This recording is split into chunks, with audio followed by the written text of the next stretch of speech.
We got to watch real football yesterday. We got to see CJ Stroud looking like not good. We got to see Jordan Addison pulling in Justin Jefferson style catches.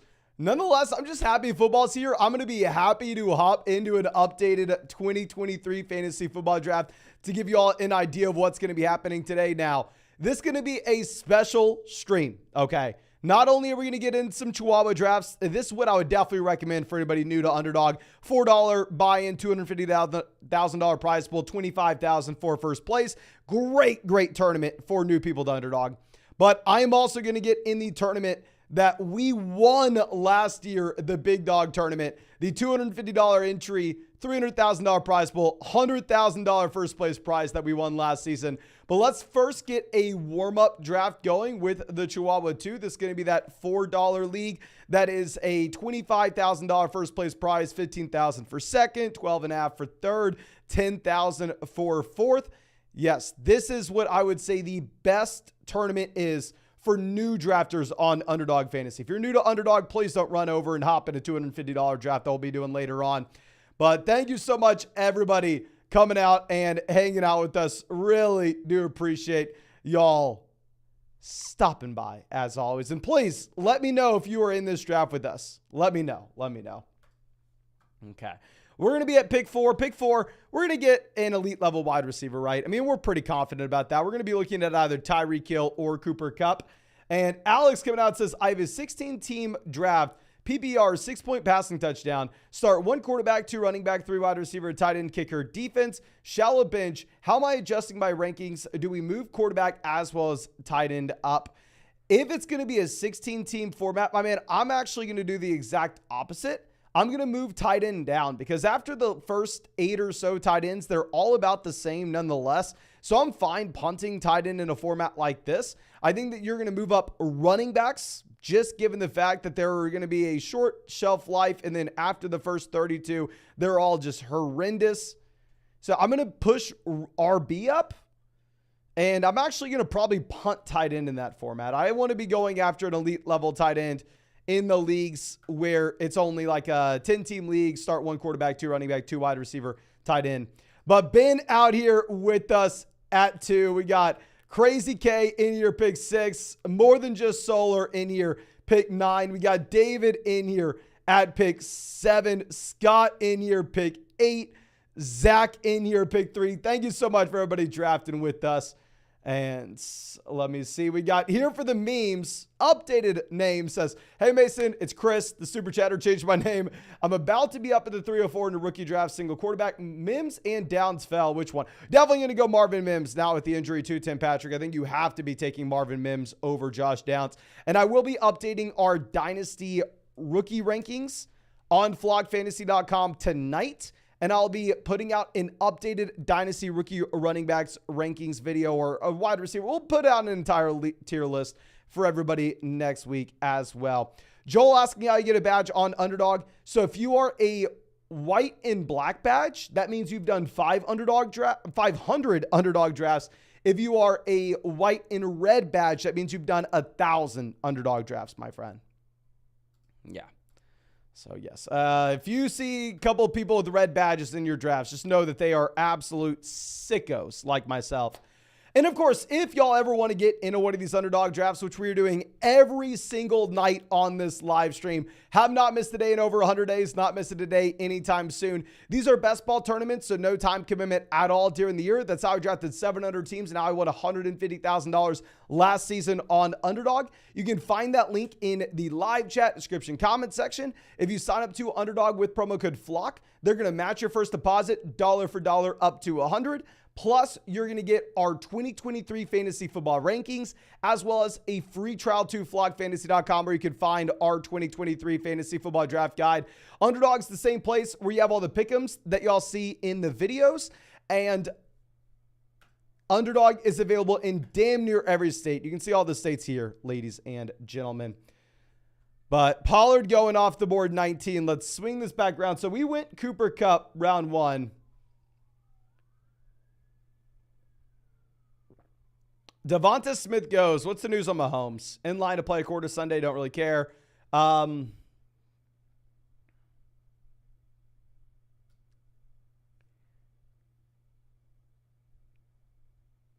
Oh my gosh.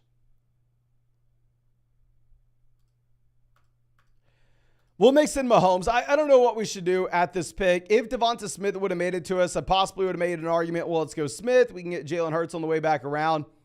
I don't know what we should do there. Pedro says 12-team full PPR redraft, 2 wide receiver, 2 running back, quarterback, tight end, flex. We're sitting at the 103. Who would you take if Jamar Chase isn't available? Thinking of reaching on Tyreek.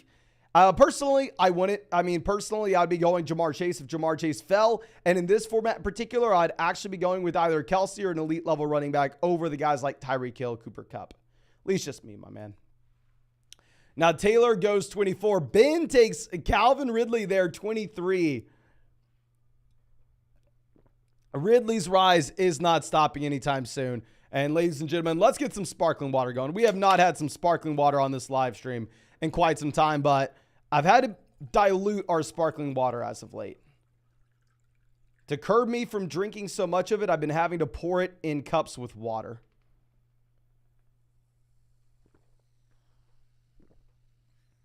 So now we're going half water, half sparkling.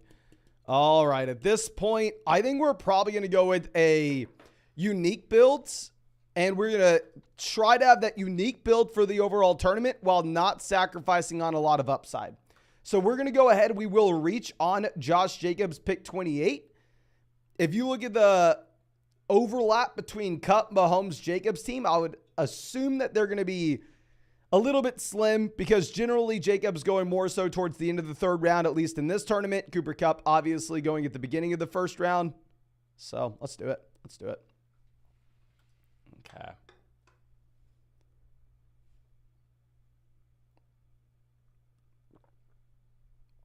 Luke says, diluted sparkling water is crazy. Well, I was drinking like 6 sparkling waters a day, my man. So if I dilute sparkling water with regular water, it naturally just cuts me back. Has to be. But Jordan coming out says, I'm the 102 in a 10-team draft. Quarterback, 2 running backs, 3 wide receivers, double flex. What strategy should we use? 102 is a tough spot. Honestly, I think you slam wide receivers. If you can start up to 5 wide receivers in your league, assuming that it's going to be a full PPR format, I think that you're going to go ahead and take either Jefferson or Chase, whoever falls at pick 2. And then on the way back around at the 2-3 turn, once you have your anchor wide receiver, you have a lot of flexibility with what we can do from there on out. Now, Chris coming out says, one more if you don't mind. Would you send Jeff Wilson Jr. for Marvin Mims? In Dynasty, hell yes. If that can't get it done, would you give Monster and Wilson for Mims? Honestly, probably, depending on your Dynasty format. Okay.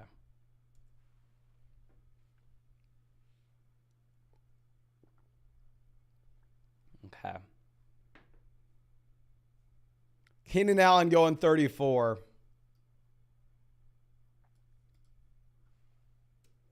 Mike Williams off pick 40. Would have been interesting to go Mike Williams at the end of the 4th, but maybe we're not as inclined to do it on a Patrick Mahomes team because we wouldn't be as excited about taking Justin Herbert. But Riley says, thoughts on taking Gibbs and Montgomery together. I mean, it's fine if they both make it to you at a value. It's not like I'm going to push up David Montgomery because I drafted Jahmyr Gibbs. Okay. Najee going off the board 42. Christian Watson goes 43. In says, thoughts on offering Garrett Wilson for Gibbs and DJ Moore in a 20-team keeper league. Drafting soon, other running backs, Chubb. How many quacks out of 5 would you rate that? I would honestly rate it probably about 3 quacks, my man. If you are in the vast majority of leagues, I would say hell to the no. In the vast majority of leagues, you keep Garrett Wilson over Jahmyr Gibbs as well as DJ Moore.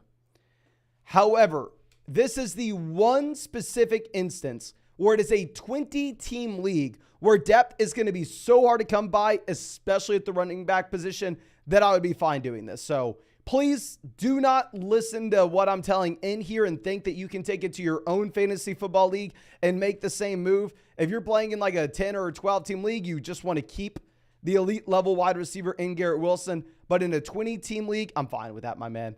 Jeep Guy says, I never hear anyone take into account that CMC was thrown in the 49ers offense midseason last year. I think his ceiling is higher than anyone.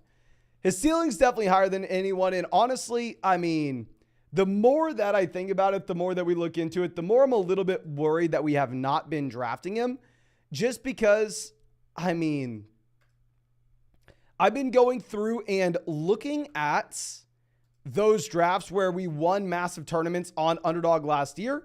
So like the big dog tournament where I won $100,000, I actually have a video of me reacting to that live stream coming out Sunday. And y'all know we did the reaction to the Bulldog 2 tournament that I won for $20,000. That video came out on Saturday.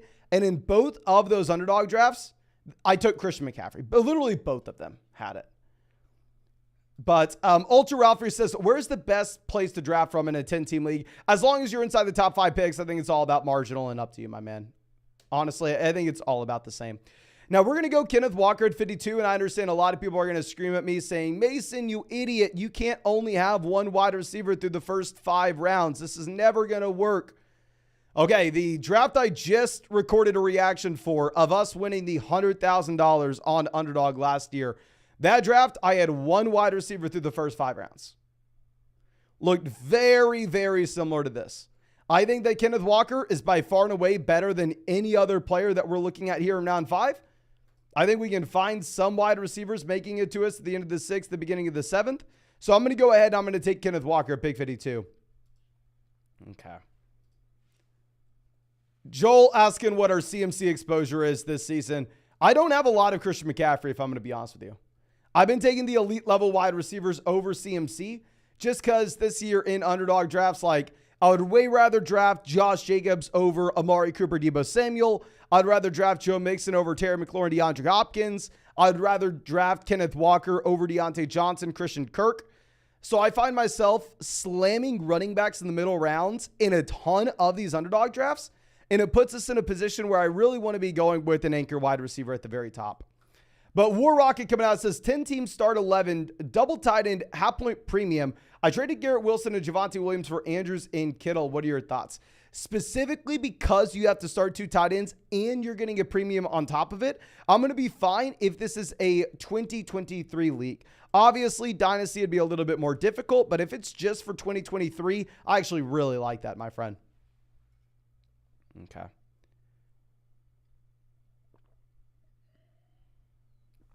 Now, Hollywood goes 62. Pittman goes 61. Pittman was definitely a wide receiver that we were looking at the 6-7 turn. Not going to sit here and cry that we don't get Michael Pittman because it may just push other wide receivers down to us, right? And it's hard not to get excited about drafting Jordan Addison after the catch we got to see yesterday. I mean, it was just beautiful. Let me see if I can get a picture of that up.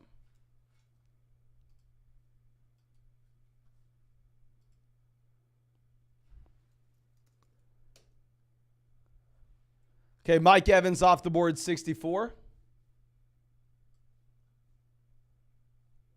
Dobbins goes 65.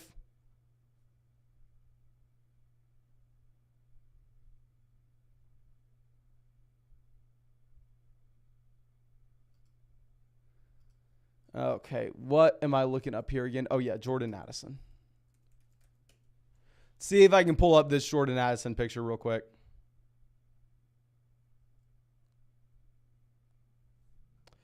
We're actually going to get Lockett here, 69. Very rarely is Lockett going to make it that far. And we already take Kenneth Walker, so we already make a bet on this offense. Kind of doubling down on this bet, right? Jordan Addison goes 70.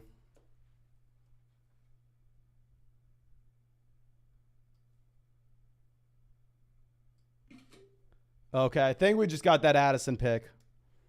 Just in case y'all didn't see it. Is there a single person in this live stream that did not see Jordan Addison's catch yesterday against the Seahawks?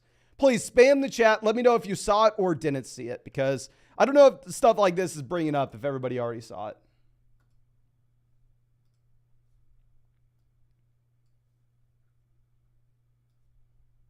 Okay.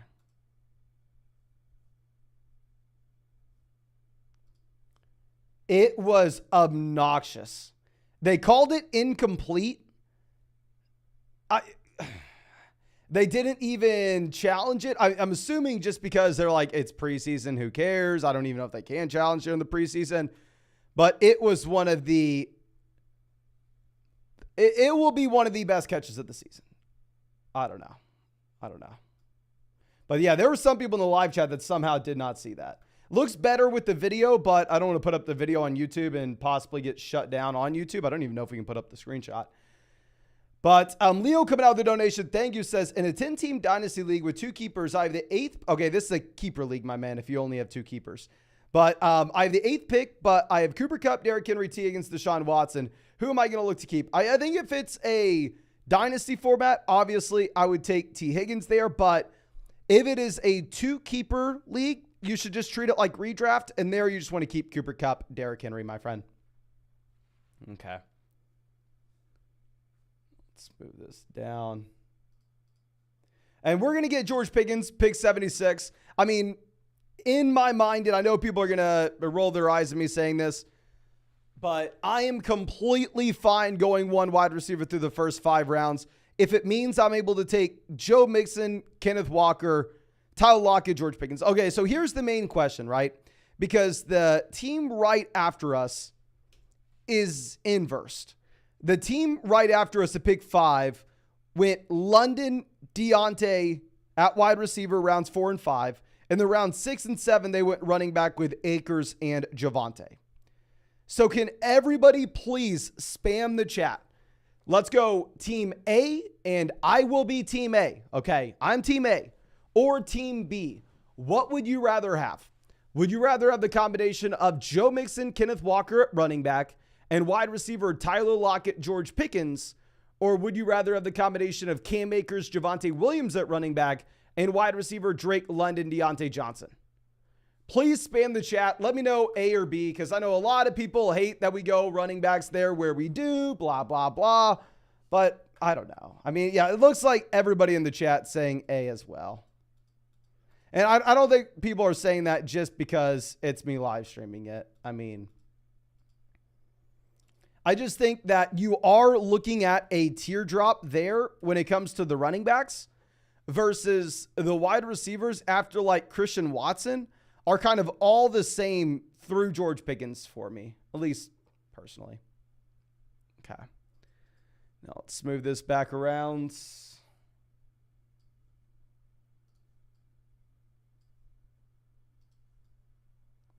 Sky Moore goes 91. Obviously, Sky Moore is someone that we're looking at when we have Mahomes. Okay. Elijah Moore, I guess, has a good report coming out of training camp. And Burks goes, so we're actually going to take Elijah Moore with the assumption that we're probably going to get Kadarius Toney on the way back around. I mean, the reason that Kadarius Toney has an ADP here is generally the team that drafts Patrick Mahomes takes Kadarius Toney. While at the same time, Ben already has 5 wide receivers and only 1 running back. We assume they probably don't go wide receiver. And yeah, with Elijah Moore, I mean, we get him 6 picks past ADP, while at the same time, he has strong reports coming out of camp. So maybe we can assume that he slides up these boards just a bit. Now, Timothy Frederick says, 10-team keeper league and thinking about trading positions. Keeping Garrett Wilson, rank Eckler, Higgins, Ramadre, Bijan, Waddle, Etienne, and Chubb, Pollard, Olave. Eckler, Higgins, Ramadre, Bijan, Waddle, Etienne, Chubb, Pollard. Okay, running backs here. We're going to go with the first 2 wide receivers. We're going to go with the middle one. Last running back, I'm going to go, interesting spot. I'd probably go with the Bijan Robinson side, but I'm very biased with that question, my man. I'm very biased with that. Now, Dylan goes 96. Evan Ingram off 97. Rashad Penny goes 98. And let's see if we get Kadarius Toney to stack up with Mahomes, which we do. And I understand we've called Kadarius Toney the worst pick in fantasy football. Yes, we have talked about him so damn much. He's almost a meme at this point. But he was the worst pick in fantasy football when people were taking him ahead of Mike Evans when he was going in round 6. Here at pick 100, in my mind, it is completely reasonable to go ahead and take Kadarius Toney on the same team where we drafted Patrick Mahomes. So now wide receiver, we have Cooper Kupp, Tyler Lockett, George Pickens, Elijah Moore, Kadarius Toney. Quarterback, we have Patrick Mahomes. Running back, we have Josh Jacobs, Joe Mixon, Kenneth Walker. So I like this team. And real quick, ladies and gentlemen, if you have not done so already, go down there, drop a like on this live stream. Let's fire up some drafts after this. We are going to get a $250 draft going during this stream. We'll also get another $4 draft as well.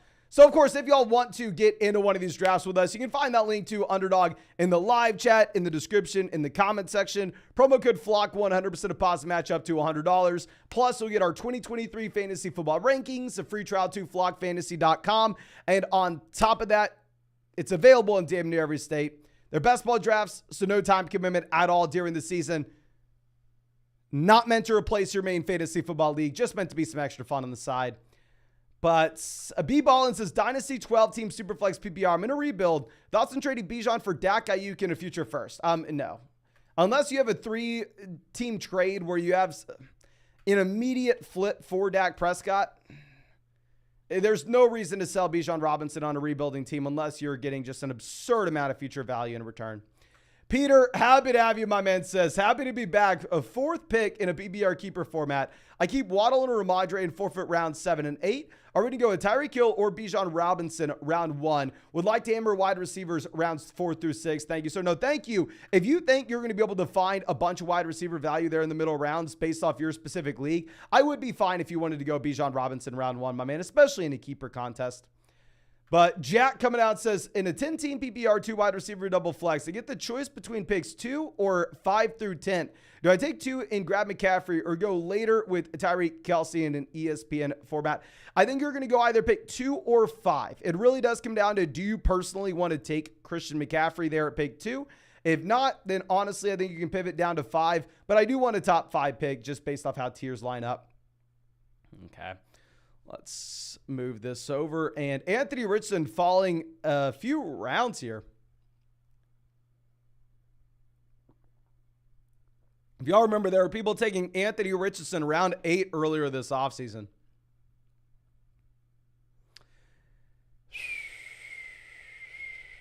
Do we take Richardson and just have the rushing upside for some potential spike weeks here?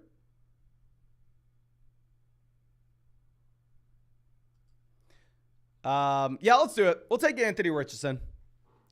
We'll get the quarterbacks that have access to elite level weeks on both their fronts. Let's do it.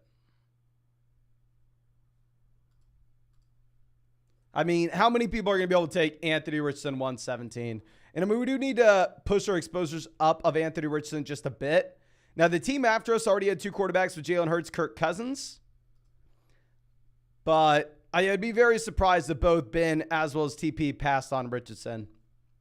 Devon Achane goes 118. Yeah, Ben says, broke my heart with that pick. GG. I have 35% Richardson. Dear God, my man. Let me see how much Richardson I have. I mean, I definitely have noticed that he's falling in drafts just a bit. I think people were kind of in an echo chamber earlier this offseason drafting Anthony Richardson. But okay. I have 10% Anthony Richardson, so I guess I'm not underweight. Now, Boyd makes it a 120. I would have loved having Boyd make it back to us, right? But here for the meme says, traded Zeke the 201 in a rookie draft. God, Anthony. I love it, even if it's a 1 quarterback format. That's still great, my man. Quarterback no longer in play for us. We're just running back, wide receiver, tight end through the rest of this draft. Generally, I'm not a big fan of McKinnon, but I'll say this probably makes sense to take him here, right? I mean, we already bet on Mahomes and McKinnon, obviously the passing down back as it stands right now in Kansas City. And our only other Patrick Mahomes stat currently is Kadarius Toney. So we'll go ahead and we'll take Jarrett McKinnon. But I'm not a big fan of McKinnon at this price, if I'm going to be honest with you. Generally, I'm avoiding him. But we don't want to just have 0% exposure to some players. Obviously, we have to mix a few different names in. And it would make sense to take McKinnon on this kind of build. Now, we have Kupp, Lockett, Pickens, Elijah Moore, Kadarius Toney now wide receiver. Quarterback, we have Mahomes as well as Anthony Richardson. And running back, we have Jacobs, Mixon, Kenneth Walker, Jerick McKinnon. I like this team. Okay. Let's move this over.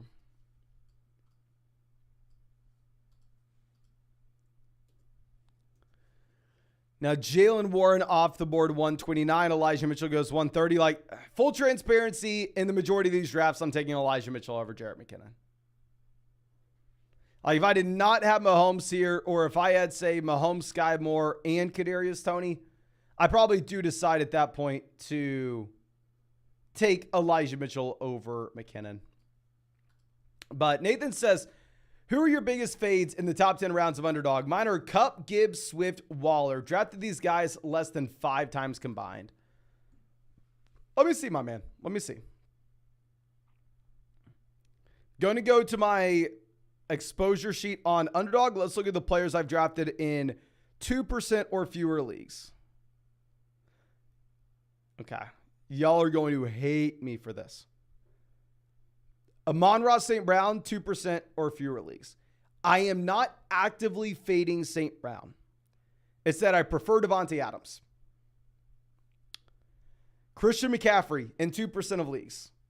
What's funny with both these players is while I only have them in 2% of leagues, they're one of my highest dollar amount spent because I spent $1,000 on them in $1,000 drafts. But with CMC, it's just that I find running back values like Jacobs, Mixon, Walker where I like them. Okay. Now let's move this down. Who else do we have that are early on picks? Kelsey, I am fading. I hate to say it. This is the first season where I am fading Travis Kelsey, and it's the year where everybody loves him. Everybody loves him. Now, Kalaya coming out says, in a 10-team, 2-keeper format, standard format, keepers are valued at previous year's draft spot. On pick 7, Jalen Hurts and Amon-Ra St. Brown cost me a 3rd and 5th. Should I go with the running back in round 1 and A.J. Brown round 2? Or RBRB and then best wide receiver round 4? 10-team league, I think you have a lot of flexibility. I really would like to pair up A.J. Brown with Jalen Hurts. So personally, I think if you have A.J. Brown making it to you, you probably need to go ahead and take him in round 2. I like A.J. Brown round 2 in the first place, especially in a keeper league. Plus, once you add on the fact that you're keeping Jalen Hurts, I think it almost makes it a no-brainer.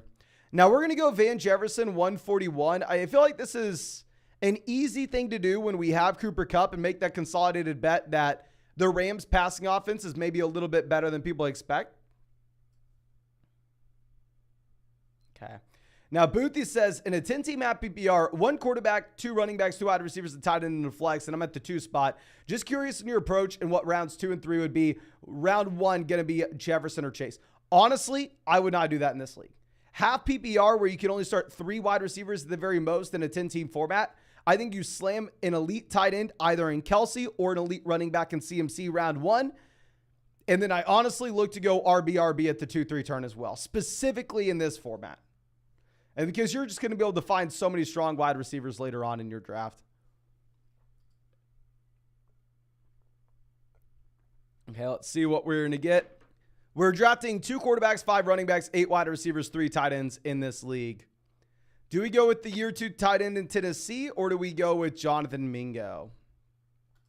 We're going to go with the tight end. I mean, obviously, it's now crowded once you add in DeAndre Hopkins, and it's not a good offense overall. To be fair, he did have an insane yards per route run mark last year, which we know is something that we really want to be valuing for tight ends. I feel like we're going to get a tight end drop-off sometime soon. So let's go ahead. Let's take someone, right? Now, I'm completely fine with this team. This team's strong in my mind. Kupp, Lockett, Pickens, Elijah Moore, Kadarius Toney, Van Jefferson, wide receiver. Quarterback, we have Mahomes, Anthony Richardson. Running back, we have Jacobs, Mixon, Kenneth Walker, Jerick McKinnon. And then tight end, we have the year 2 tight end Tennessee. So if you're looking at the offenses that we have bet on so far, we have bet on the Los Angeles Rams by taking both Cooper Kupp and Van Jefferson. We have bet on the Kansas City Chiefs by taking Mahomes, Kadarius Toney, and Jerick McKinnon. We have bet on the Seattle Seahawks by taking Kenneth Walker and Tyler Lockett. So, yeah, I like it. I like it. Now, Ramsey says, my league is a home league in a full PPR with big play bonuses. Keeping him on the 5th. If I'm at the 103, should I go Tyreek, or should we try to lock up a top tier RB? Obviously, it's going to be dependent on what players are being kept, what our starting lineup requirements are, and how we need to be making an adjustment on that front. I'd say Tyreek Hill in a league with big play bonuses at pick 3 in a full PPR format is going to be just fine. Now, Jackson coming out. Thank you, my friend. Says, thoughts on this trade in my 8-team Superflex PPR format. I trade JSN and Trey Lance. Hate it. I'm joking. And get Amon-Ra St. Brown, Jordan Love. I think you have to do this. I mean, in an 8-team Superflex format, honestly, Trey Lance and Jordan Love don't mean anything. You're trading JSN for Amon-Ra St. Brown. I really do like that, my man. You know I'm a big Trey Lance fanboy. Now, John says, pick one in an 8-team league. Who do you take at 1 and who do you take at the turn? Also, how's team 11 in this draft? 8-team league, you're going running back or you're going tight end. Wide receivers, you're going to be able to find so many guys at a strong value later on, unless you can start 5 or more wide receivers. If it's an 8-team format, you have to pivot over. Now, looking at team 11 in this draft, you go Lamb, Barkley at the gate. Love that. Gibbs, Judy, 3-4 turn, I'm fine with. Godwin, Hollywood, I like. Rashad White, once you take Godwin, makes sense. Cortland Sutton, when you have Jerry Judy, makes sense. Frymuth, I really like that pick. I like that Daniel Jones with Saquon Barkley. You get the Russ double stack. You get the Russ triple stack with Dolce. I love this team, my man. I mean, generally, I'm not a fan of going with Denver Broncos bets. At least this year, it's obviously a lot better than last year. But, yeah, I like that spot. JPC asking, in a 10-team Superflex league, are we going to go quarterback round 1? Hell yeah, especially if you have access to an elite-level quarterback such as Mahomes, Josh Allen, or Jalen Hurts, my friends. Let's move this down. Jordan Love off the board, 163. We're not going to go quarterback no matter what happens, right? Like, even if Jordan Love would have made it to us in round 18, we're not going with another quarterback when we have Mahomes as well as Richardson. I'm not a big Taysom guy. I'm sorry. I would Taysom. You add in Miller. You add in Jamal Williams. I don't think they need his rushing appeal that much at the goal line anymore. You have Derek Carr instead of a 33-year-old Andy Dalton. So, I mean, 34-year-old Andy Dalton, actually. So, we're going to go ahead. We're going to take Irv Smith Jr. I'd just rather bet on this offense. We already took Cincinnati Bengal Joe Mixon. So, we've already made a bet on this team. So, it is what it is. Now, Joey says, a third pick in a 10-team PPR format. I love Bijan, but Chase Hill seems to be the pick. Keep in mind, playing with some of these guys who aren't too serious. Who do you like at 3? The thing is, if it's a 10-team league and you can only start 2 wide receivers, 1 flex, and you're playing with guys that aren't serious, in that kind of format, you may get Calvin Ridley round 5. You may get Drake London round 7. So the issue comes down to what happens when we go ahead and when we take, say, Tyreek Hill, pick 3, and then all of a sudden, these guys start drafting running backs like, say, Cam Akers over Calvin Ridley, right? And we're saying, oh my gosh, wide receivers clearly the value, but I can't take advantage of it.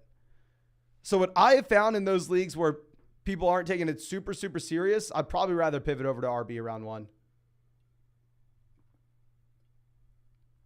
Okay.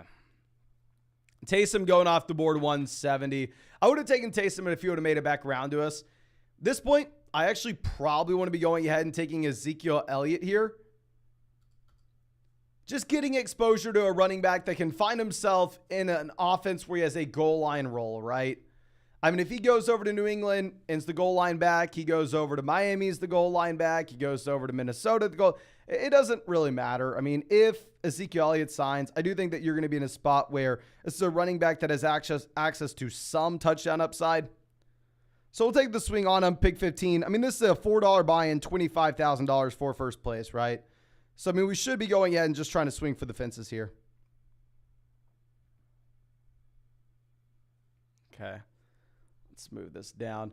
And after this, I think we are going to get into a $250 big dog draft. And then we are going to get into another $4 Chihuahua draft. Depends on how close that big dog is to filling. So we're definitely going to get in at least one $250 draft. I don't know if we're going to do that one right after this one or if we're going to do another $4 draft right after this one. But I want to be on record again and say, if y'all are new to Underdog, this $4 tournament is the perfect one for you. It's going to be great practice, not only for Underdog drafts, but at the same time, great practice for your main fantasy football league this next season. Plus, you have a ton of fun. It's only a $4 buy-in where you have some serious upside with 25,000, 15,000, 12.5, 10, 8, 6.5, 5,000, 4,000, all the way down the line. So what I would recommend definitely if y'all just want to practice for this next year is sign up to Underdog, $10 deposit. You'll have $20 in your account. Go do 5 of these drafts right. Get 5 solid practice in. Have some fun. Hopefully win something. And also, you'll get our 2023 fantasy football rankings. Free trial to flockfantasy.com, where our 2023 fantasy football draft guide is, which is at minimum worth $10 in the first place. Minimum. I'd say maybe even $11, to be honest with you. Okay.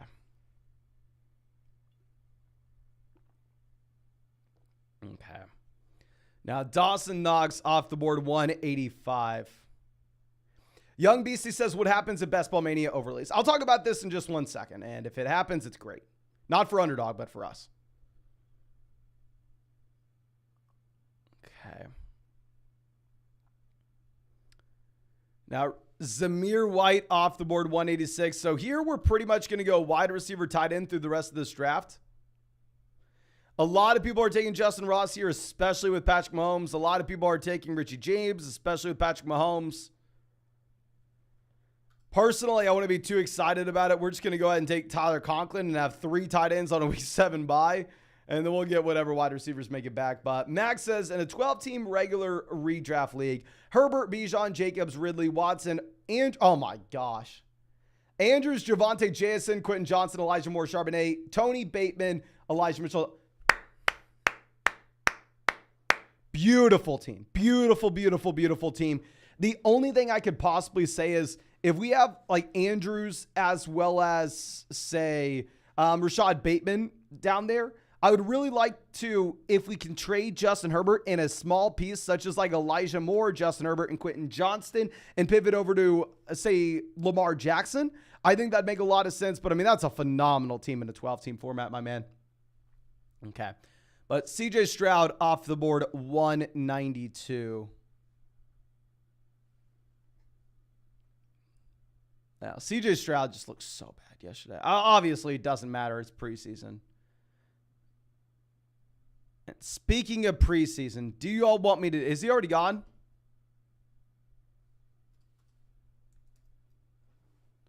Did Tank Dell go already? Tank Dell off the board. Oh, I was going to give you all a Tank Dell selection, but sadly, we are not able to, ladies and gentlemen. This will be the first draft that I take Justin Ross. Makes it 13 picks past ADP on a team where we have Patrick Mahomes. So now you can't tell me I didn't draft a Justin Ross this year. It's happened. It's happened, ladies and gentlemen. But let me show you all this draft board, and then we're going to go ahead and fire up another Underdog draft, ladies and gentlemen. So first, let me address what would happen if Best Ball Mania overlays. So y'all see Best Ball Mania, this is the largest tournament on the planet when it comes to fantasy football tournaments.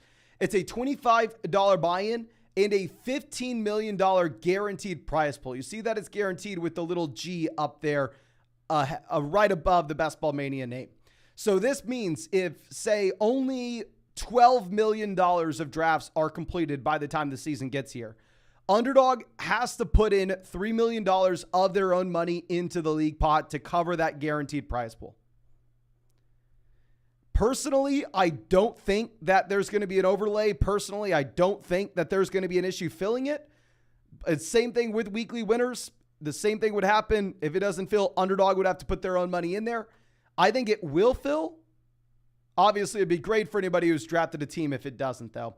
Now, we're going to go ahead and we are going to get into a big dog draft, ladies and gentlemen.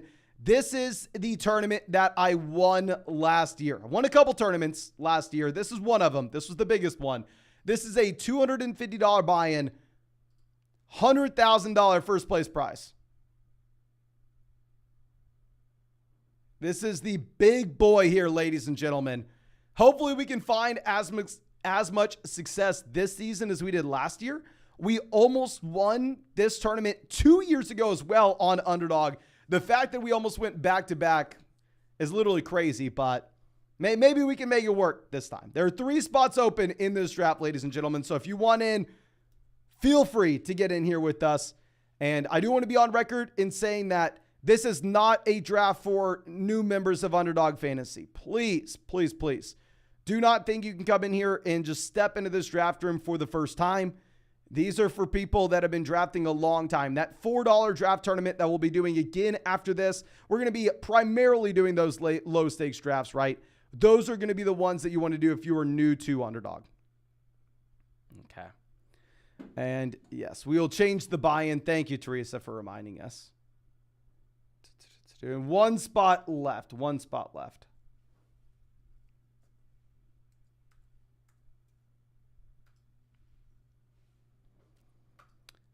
Come on, ladies. Oh, here we are. Here we are. Let's get this going. Let's get this going. We're at pick 3. Hell yes, we were just at pick 3, right? So we have we were pick 4, whatever it was. We have some practice here. We know what we're doing. We are going to go with an elite level wide receiver, whether that's Jefferson, Chase, or Tyreek Hill. We're getting one of these guys at pick 3. Let's go, ladies and gentlemen. And Kennedy says in a 10-team PPR, shallow starting lineup requirements. At pick 4, what are we thinking? JJ, CMC, Chase will be gone. And what should we target in the second? I'm going to go ahead. If it's a league where you also have to start a tight end, I'm going to take Kelsey in this format because running backs and wide receivers are going to be much easier to find later on. If it is a league where you don't have to start a tight end, I'm going to be slamming running backs in the early rounds. So I think that plan A is Kelsey, and then rounds 2, 3, we're going to go RB.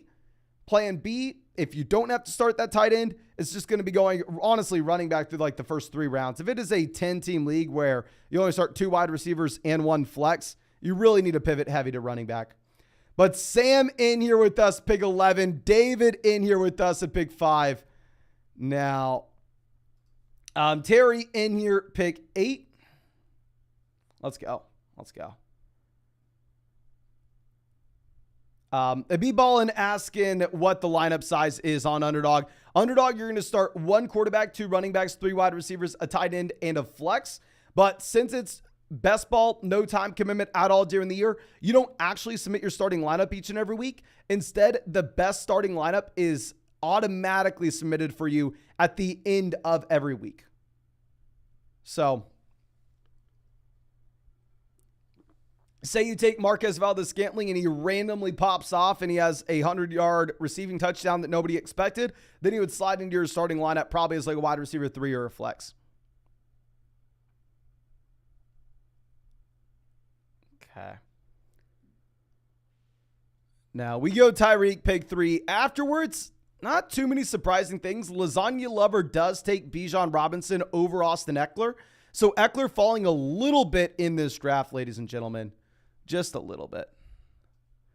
But please, if you have not done so already, go down there, drop a like on this live stream. We are just sitting at 420 for the amount of likes on this stream.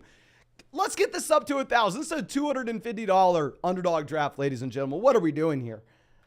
What are we doing here? Go down there, drop that like on this stream. And of course, if you want to get into one of these drafts with us, whether that's today, tomorrow, the next day, we're doing this every single day. If you're new, definitely don't do the high stakes drafts, do the low stakes drafts with us. But this is Underdog Fantasy. You can sign up with the link in the live chat description comment section. Promo code FLOCK is going to match your first deposit dollar for dollar up to $100. Plus, you're going to get our 2023 fantasy football rankings, a free trial to flockfantasy.com, where you can also find a 2023 fantasy football draft guide to help you out, ladies and gentlemen. But Nick says, can't do the big dog with you sickos. Need the value of drafting with the field. As always, appreciate the content, my man. No, thank you so much for hanging out. If y'all don't know, Nick won the puppy tournament last year on Underdog, which was a $5 buy-in, $75,000 first place prize. Thank you for hanging out with us every day, my man. Now, Amon-Ra St. Brown goes 16. Josh Allen off the board at 17.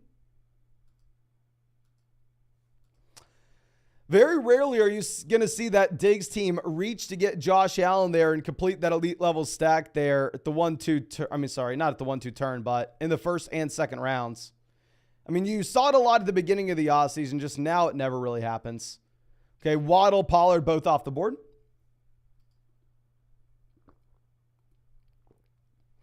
Niners collection maxed out the Chihuahuas already. How many Chihuahua drafts is the max? I think I've only done like 6 or 7. Mahomes goes pick 20.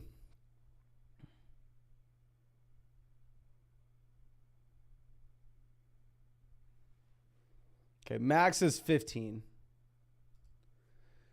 Versaire in the live chat took Christian McCaffrey round 1. Let's see what they decided to do here round 2.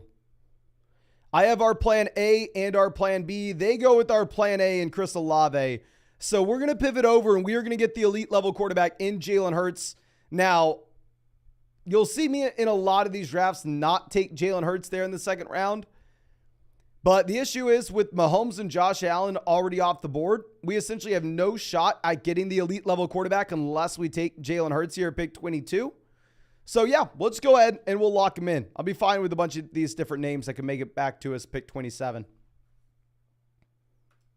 Okay.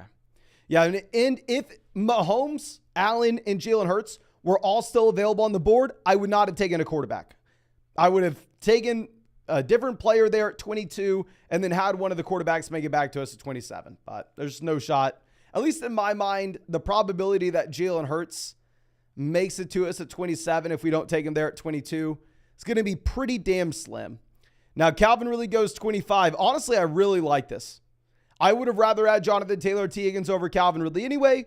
T goes, so we're going to go ahead. We are going to get T. Higgins here. So, yeah, I like this team, ladies and gentlemen. Wide receiver, Tyreek Hill, T. Higgins. Quarterback, Jalen Hurts. Y'all saw in the last draft that we were very comfortable with the running backs that we had making it to us in rounds 4, 5, 6.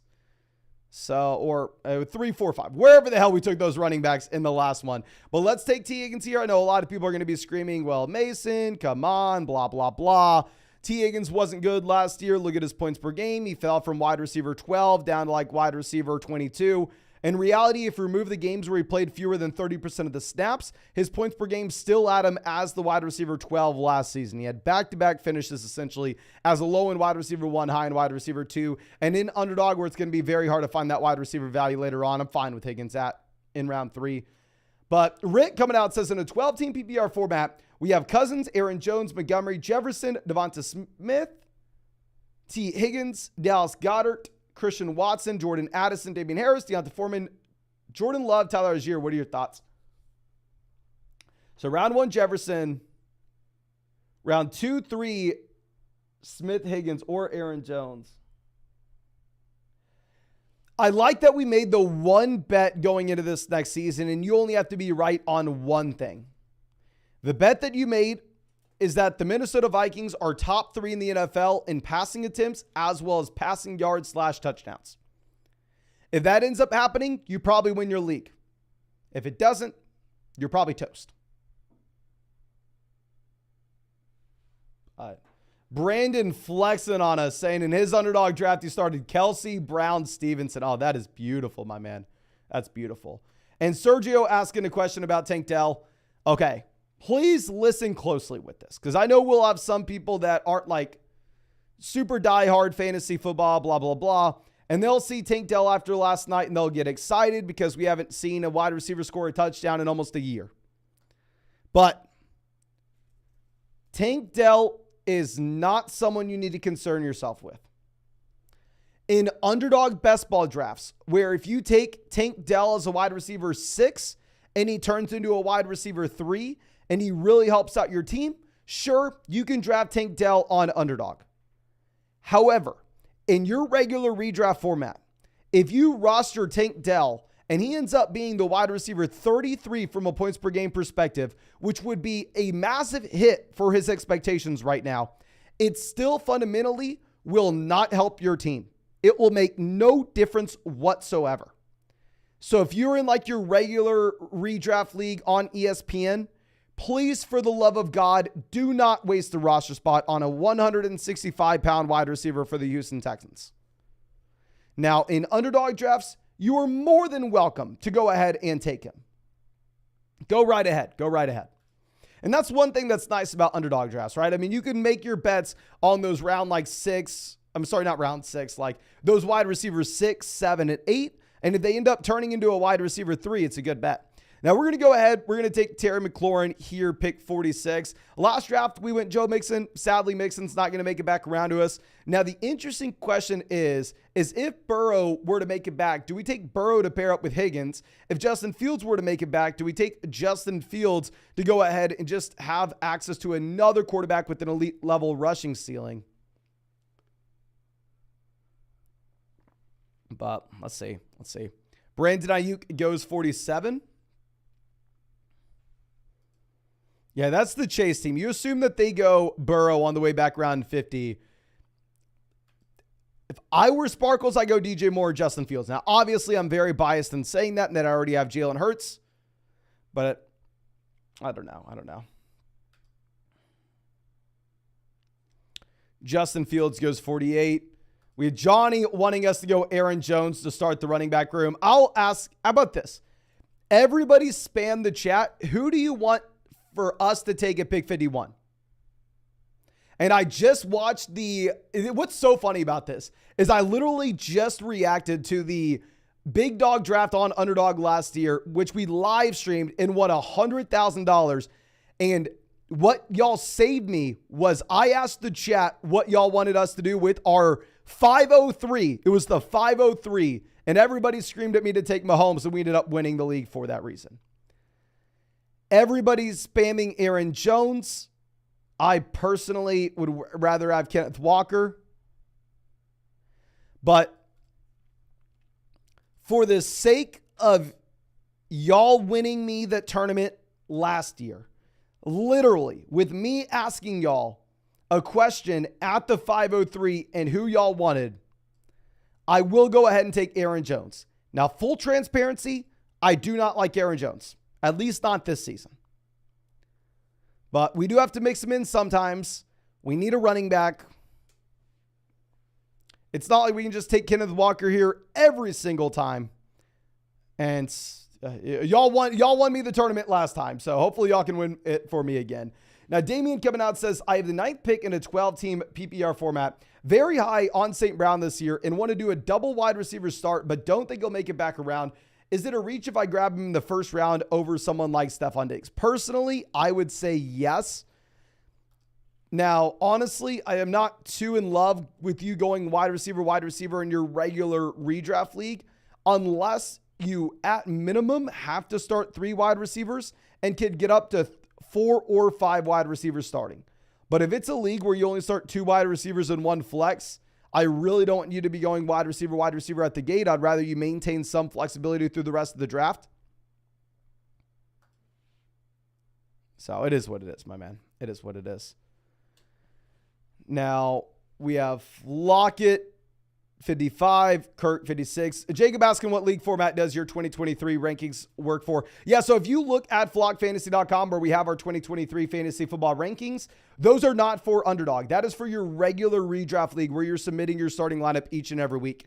On flockfantasy.com, we have our best ball rankings, which is for Underdog Fantasy, and we have our 2023 rankings, and those are going to just be for like your regular redraft league rankings. And of course, real quick, I always forget to bring this up. On flockfantasy.com, please make sure you go to your account page and put in your Underdog username. And if you're a paid member of flockfantasy.com, you're immediately going to get an extra $10 added into your Underdog account. It doesn't matter if you signed up to Underdog today, tomorrow, 2 years ago, as long as you are a paid member to flockfantasy.com, just make sure you go to the account page, put in your Underdog username. That way you can get that extra free $10 added into your Underdog account. And if you're not already a member of flockfantasy.com, promo code FLOCK gets you 30% off any subscription. And with the Mother Flocker subscription, yours truly goes through and breaks down your fantasy football team in a personalized podcast. Now, Nolan out here at Big Ten started off A.J. Brown, CeeDee Lamb, Breece Hall, Lamar Jackson through the first 4 rounds. I can't think of a better start through the first 4 rounds than that. Going A.J. Brown, CeeDee Lamb, Breece Hall, Lamar. I mean, that is beautiful.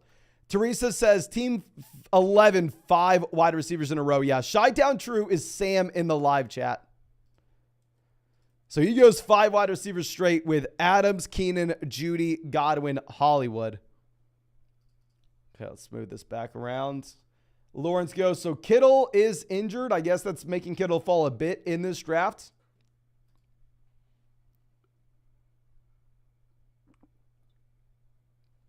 Okay. Lawrence goes 64. Sanders. Akers off the board as well. That's interesting. Gabe Davis goes 67. Y'all know I do not mind at all going with the bully tight end approach here. We're on the clock. What do they decide to do? Addison goes, so spam the chat. Who do you want, ladies and gentlemen? These are the only options I'm giving you. I'm giving you the options of Dobbins, Pittman, Kyle Pitts. Quarterback now we have Hurts. Running back we have Aaron Jones. Wide receiver we have Tyreek, Higgins, Terry McLaurin. Spam the chat. Who do you want? First message I see is Dobbins, Pitts, Dobbins, Pittman, Pitts, Dobbins, Pittman, Dobbins, Pitts, Dobbins, Dobbins, Dobbins. Okay, so it looks like most people are saying J.K. Dobbins. We'll go ahead and we'll take J.K. Dobbins as our running back to pick 70. 20 long time. Remember the flock says in a 12-team PPR redraft right now, rate the start. We have Jalen Hurts, then running back Eckler, Madison, Kamara, Charbonnet, wide receiver Adams, Ridley, Hollywood, JSN, Johnson. Oh my gosh, this is beautiful. We have an elite quarterback. We have a tight end with upside. We have a locked-in wide receiver 1, locked-in running back 1. Players beyond that with upside to possibly be the same at those positions. I really like this, my man. I really do. Now, Kyle Pitts goes 71. Michael Pittman off 72. So, obviously, whenever we have Jalen Hurts, the thought process is we are wanting to pivot over and we are wanting to go Dallas Goedert pick 75 to stack with Jalen Hurts. Plus, I love Dallas Goedert at this price point anyway. Now, if instead we get Darren Waller making it to us, it is what it is, right? I mean, at this point, a lot of people are going Darren Waller over Dallas Goedert. But it is what it is. Okay. Phil, what is he doing? He goes Piggins. So we're going to go Dallas Goedert to pair up with Jalen Hurts. So very balanced team, right? I mean, we have some solid wide receivers. We have some okay running backs. We have an elite quarterback. We have the quarterback who I believe is the quarterback 1 overall this next season. We also have a couple RBs. So, I mean, I like the team. Okay. And Ted says, remember, Flock, Eagles have a better offense than the Giants. That is true. And Darren Waller has decreased his overall fantasy production for 3 years straight now, whereas Dallas Goedert has improved every single season from a receiving yards per game perspective. But ladies and gentlemen, we just hit 500 likes on this live stream. Thank you so much for everybody going down there and dropping a like in the stream. And of course, if y'all want another $4 draft after this one, make sure you go down there, drop a like on this live stream. If we hit 600 likes, we are going to fire up that next draft, ladies and gentlemen. Obviously, we'll finish this one, but we'll get another draft going if we hit 600 likes. 20 says, Mason, you've turned me into a monster. My league's mates don't stand a chance. Love to hear it, my man. Love to hear it. Okay, let's move this down.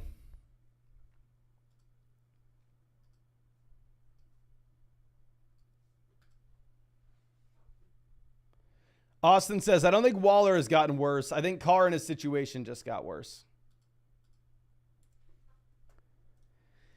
See, in my mind, maybe it's very naive for me to think this way, but I think that Derek Carr has kind of just been the same guy for years now. There have been times where Derek Carr has been overrated. There's been times where Derek Carr has been underrated. There's been times where he's been properly rated, but I don't know. Seems like he's been the same guy all along. Now, Vinny coming out says, Mason, my friend, sometimes you draft 2 quarterbacks, sometimes 3, sometimes 2 to 3 tight ends, and it changes while you're drafting. Can you explain what you're looking for? Thanks. No, thank you so much. Obviously, roster construction is going to be a very big thing when you're drafting these teams on Underdog. So if we say take Jalen Hurts there at the 2-3 turn, right? We've already made such a large investment into Jalen Hurts, where we can assume that more weeks than not in these Underdog drafts, Jalen Hurts is going to be in our starting lineup. So we really only have to take one other quarterback. That guy's going to be probably a little bit later. Whereas if we were to wait and say our first quarterback is, I don't know, maybe Dak Prescott, right? Or Anthony Richardson. At that point, we've invested so much less into the quarterback position, and we can't really lock and load that one player into our starting lineup each and every week, or at least we can't assume that they're in our starting lineup each and every week. So generally, at that point, we want to be making a pivot.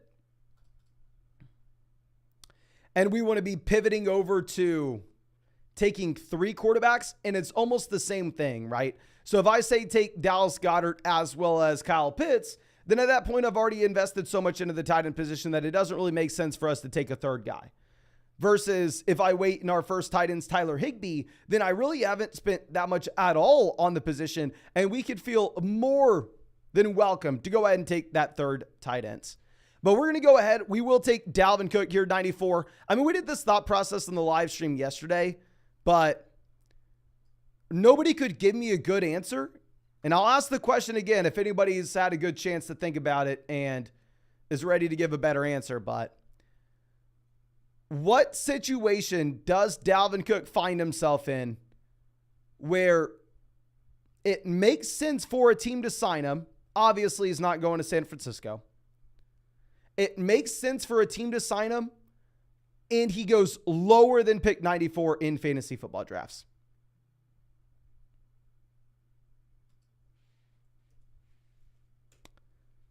I don't know the answer to that. Now, we're going to go ahead and we are going to take Bateman. I'm not a big Bateman guy, right? I mean, Bateman's fallen a considerable amount because he missed training camp, but he's back now. Seems like the injury's behind him. While at the same time, we also took J.K. Dobbins, who's fallen a considerable amount since training camp started. And it seems like I'm underweight this entire Baltimore Ravens offense outside of Lamar Jackson. And we kind of want to go ahead and take these guys now at a decent value in comparison to where they were going previously. Mikey says Cardinals. Cardinals are straight up tanking. There's no reason why they would ever sign Dalvin Cook. Eagles, if Dalvin signed to the Eagles, my man, he is going way earlier than pick 94. If Dalvin signs to the Eagles, he goes way earlier. It's Ronick says Colts. If Dalvin signs to the Colts, that means Jonathan Taylor's not with the Colts this next season. In that instance, Dalvin Cook goes way earlier. Patriots, I don't think Dalvin Cook falls down drafts if he goes to the New England Patriots, to be honest. Raiders, the only way he goes to the Raiders is if Jacobs isn't playing. I think he probably moves up. The Jets is really the only answer I can see saying, oh, okay, he goes to the Jets, still have Breece Hall. What's the real upside down the stretch? Obviously, Breece Hall is going to be the guy. It's really like the only answer I can think of where, I don't know.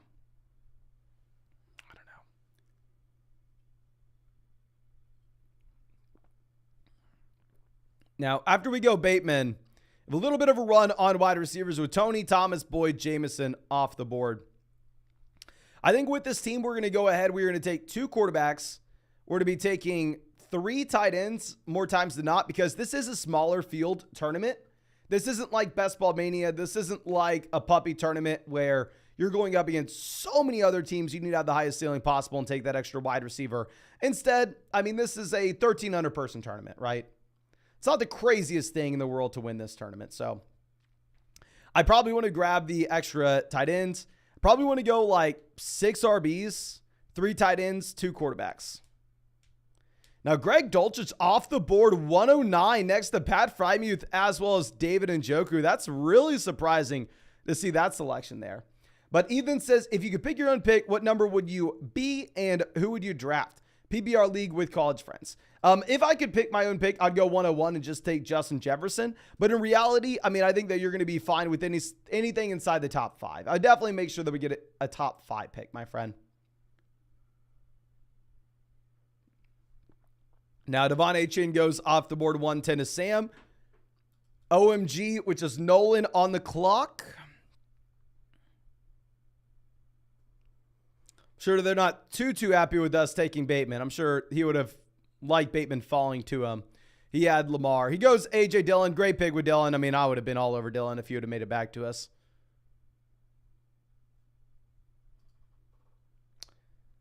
Isaac says, are you a wired or wireless AirPod guy? I only have wireless headphones.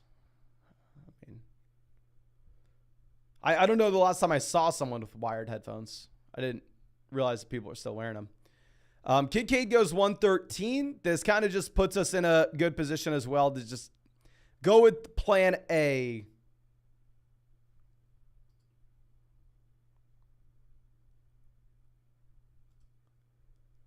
Plan A of taking 3 tight ends, right?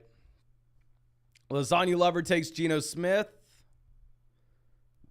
Odell Beckham Jr. goes 115. I would have taken Odell if you would have made it to us at 118 and make that consolidated bet on that Baltimore Ravens passing offense and say possibly had like if Zay Flowers disappointed and Bateman and Odell both did well at the same time.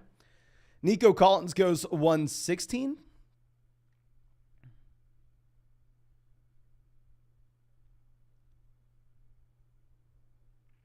Okay.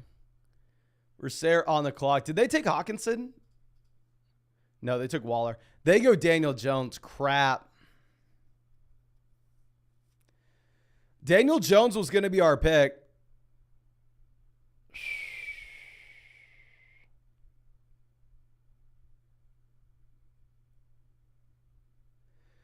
Do we take an unstacked Cousins and end up going with... No. We're just going to take Khalil Herbert.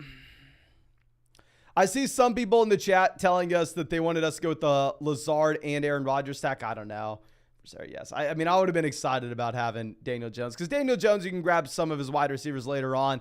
And at the end of the day, you're betting on rushing upside. But Suggett coming out says a 12-team full PBR, Jefferson, Etienne, Pollard, James Cook, Cam Akers, Watson, Frymuth, Lazard, Amari, Judy, Elijah, Kyler on the IR. Hell yes. And then Dalton Kincaid. I'm fine with Kincaid considering the fact that we have Pat Frymuth. Trying to think of a way that we can maybe adjust this team a bit. So are we just going to be streaming quarterbacks until Kyler gets back?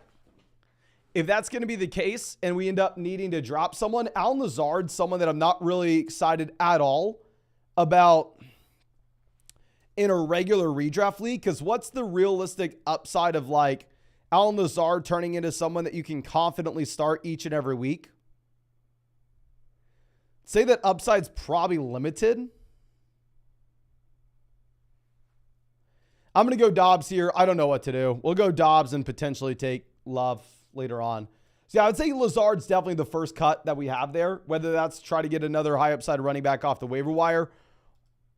Oh, no, you actually have Deshaun Watson. Okay, perfect. I thought that was Christian Watson. I honestly still probably cut Allen Lazard and just pick up someone else with more upside off waivers, even if they have a lower floor. But Isaiah says, hey, Mace, any JT news, any shot he doesn't play? I mean, obviously, anything's possible, right? But, I mean, if you look at the leverage that Jonathan Taylor has in this situation, it's not a ton. I would assume that JT ends up playing. Now, of course, I don't know exactly where he plays. I don't know exactly what that situation looks like. But I'm operating under the assumption that Jonathan Taylor's playing this next year. Okay. Now, Aiden coming out says, in a 12-team league, we have Burrow, quarterback. Running back, we have Stevenson, Pacheco. Wide receiver, Jefferson, St. Brown. Tight end, Andrews, flex, Lockett. Should I trade Joe and Lockett for Trevor and Chase? What? Flip Chase for better. If you can trade Joe Burrow and Tyler Lockett for Trevor Lawrence and Jamar Chase, you do this in a heartbeat, my man. And if you can then at that point start Jefferson, St. Brown, and Jamar Chase every single week, I think that would be perfect. And then you just at that point load up on as many bench, high upside waiver wire running backs you possibly can have.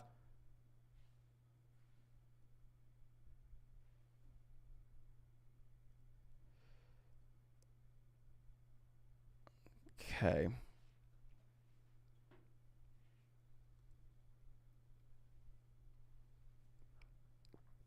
Gallup goes 133.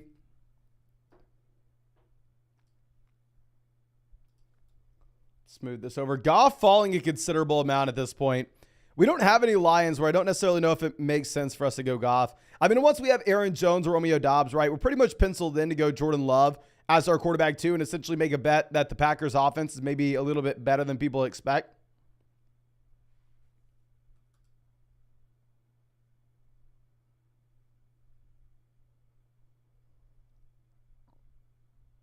Schultz goes 135. So like it says, tank for the ETN stack. So that's not really how stacking works, right? I mean, going through and taking multiple running backs from the same backfield is not necessarily something we want to do to go ahead and double down on our bet, right? Because say you take Travis Etienne, what's the bet that you make? The bet that you make is Travis Etienne's a 3-down running back in a very good offense. So, and he stays healthy. I mean, once you go ahead and say take, I don't know. as someone's backup, then at that point, are we really doubling down on our bet, or are we instead hedging our bet? Like in my mind, it seems like we're more so hedging our bet at that point. Okay.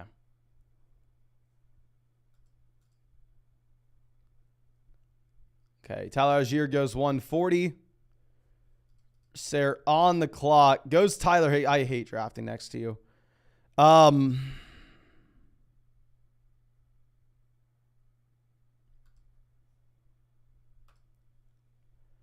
We go with the year 2 tight end in Tennessee. I don't know what to do here, ladies and gentlemen. Wide receivers are garbage. Running backs aren't interesting.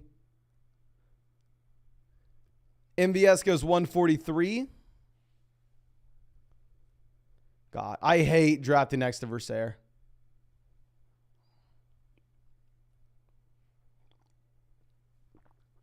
I know. My man. Why? I was literally just sitting there eyeing down Higbee the entire time.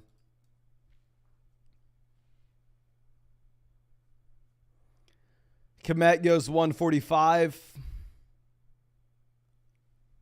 Mingo off the board.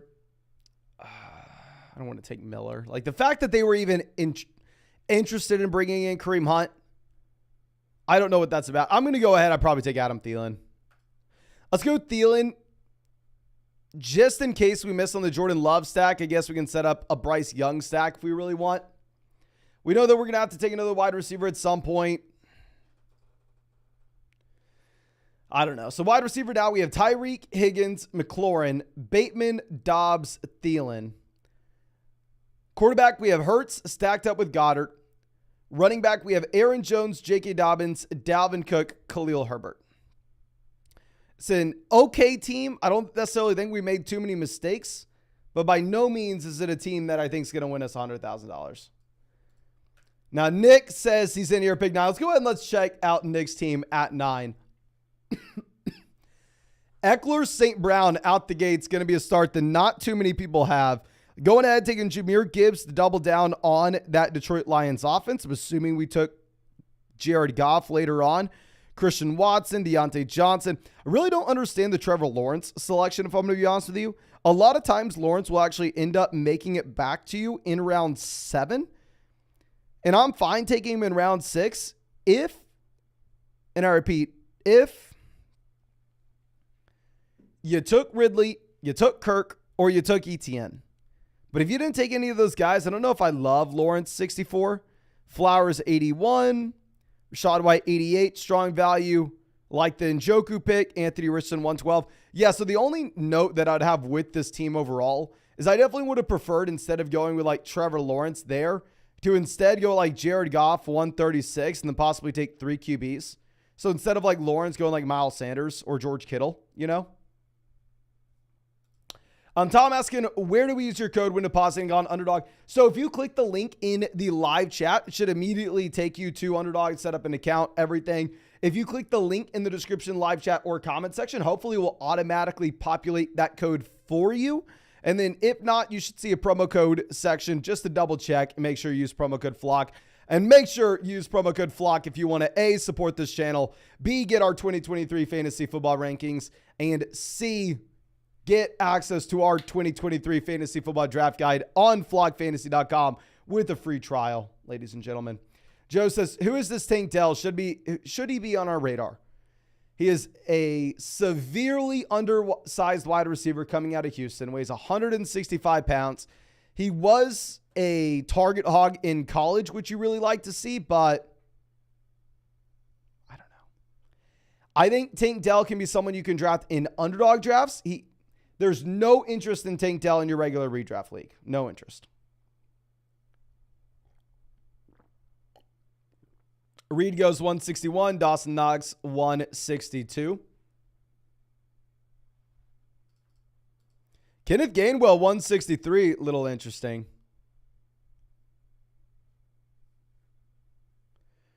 Roshan 164.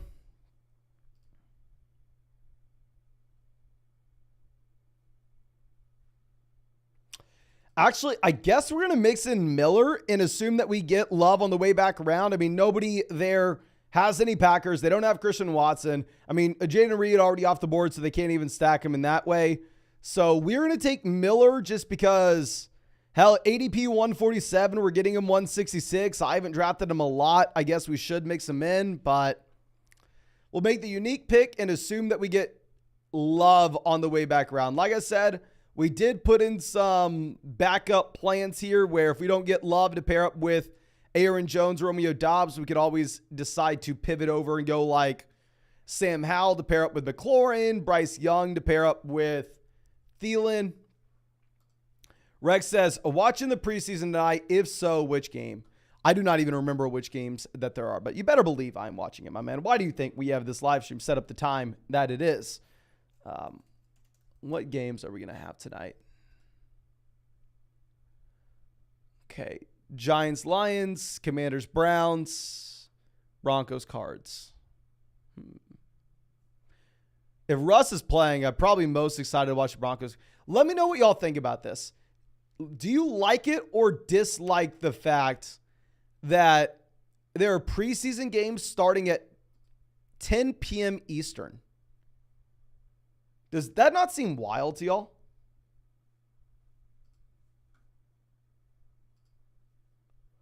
I don't know. I'm an old man. I can't stay up. Like, I'm generally in bed relatively early. It's going to be hard for me now that the football season gets here when we have live streams run until like 2 in the morning sometimes. But, I mean, if I can, I try to go to bed early.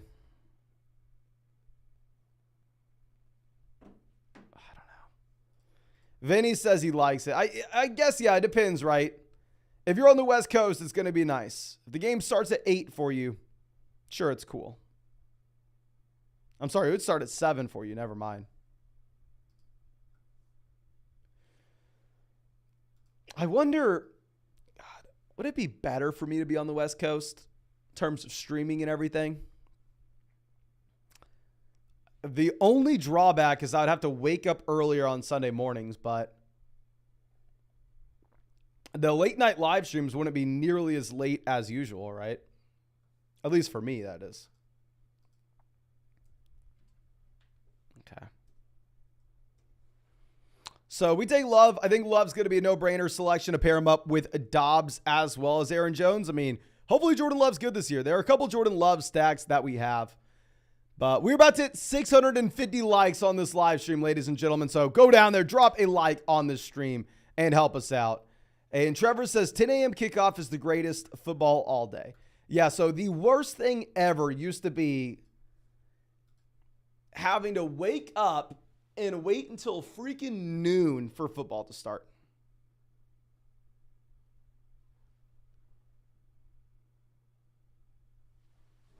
Having to wait till noon.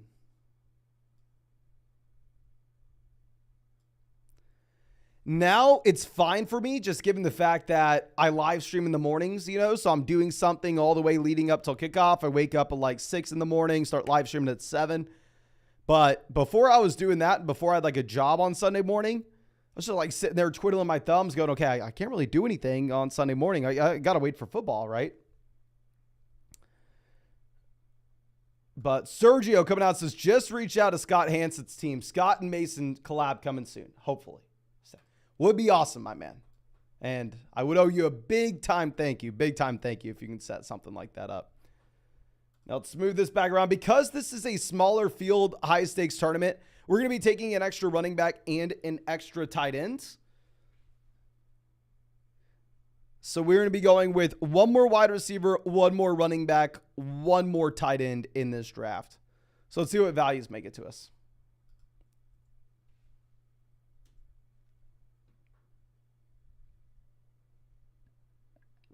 And who I really need to get on this live stream is Matthew Berry. That would be. Obviously, Mr. Beast would be the most ideal guest. Matthew Berry would be pretty cool as well. Bryce Young off the board, 188. Ballin says, were you a fan of the FX show, The League? Loved The League, my man. Loved it. I mean, we talk about it a lot on the live stream. I mean, I stand by Rafi being the funniest TV show character of all time. Actually, I'm not going to go Chuba Hubbard here. If I look at the teams after us, they probably end up taking another tight end. So I'm going to go with Hayden Hurst here. Pair him up with Adam Thielen, get a tight end that I like while we're still in this tier. Just because there are a lot of other running backs that I think we can go with here. Gus Edwards, 191. It's not even really a running back that I'm looking at. Piano says, Barry over Beast for this channel. I think it's definitely more likely, but if I got Mr. Beast to do a fantasy football draft with me, it would be the best thing. If y'all don't realize this, Mr. Beast is probably, in terms of popularity, top 10 person on the planet.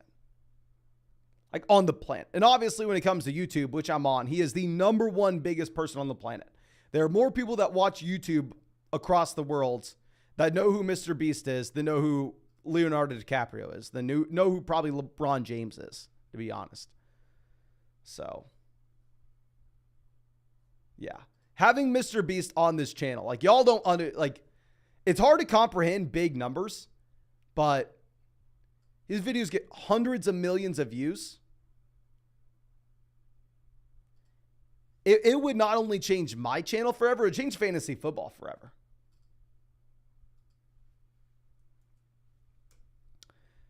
Now let's move this down. Chuba Hubbard going down to 17. And Mr. Beast has done like poker live streams and stuff in the past, so there's a chance we could have him on. Now, I'm going to go ahead and hop into our next draft, ladies and gentlemen. We're going to take a wide receiver in the last round there, but this is the tournament I recommend all new people on Underdog to get in. This is by far and away going to be the best tournament for you. The Chihuahua 2 $4 buy-in, $250,000 prize pool, $25,000 for first place, $15,000 for second place, all the way down the line. This is what I highly recommend you get in if you want to just practice your fantasy football drafting skills this year. You want to have some fun. And if you are new to Underdog especially. Okay. So let's move this down.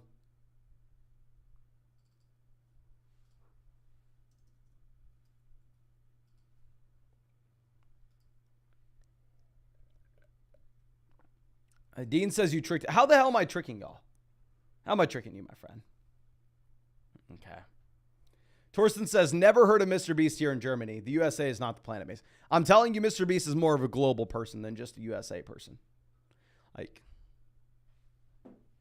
we're going to be at pick 7. Haven't had a pick 7 in a while, I think. Y'all know Bijan Robinson, definitely a player, and we got him on the thumbnail. So if he's on the thumbnail of this, we definitely better be looking at Bijan Robinson at this point. Okay.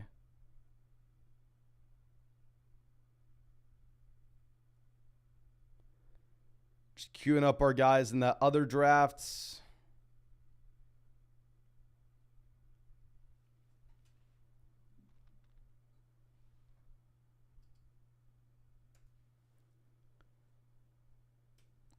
Now, Jefferson going off the board here, 1. Chase goes 2. Big surprise there.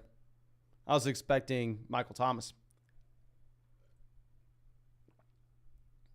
Versaire says, got lucky to get pick 2. You aren't next to me. You don't have to hate me anymore. Yeah, we don't have to hate Versaire anymore. He's in here at 2 away from us. We got Joshua out here, pick 9. We got K.A. in here with us at pick 5.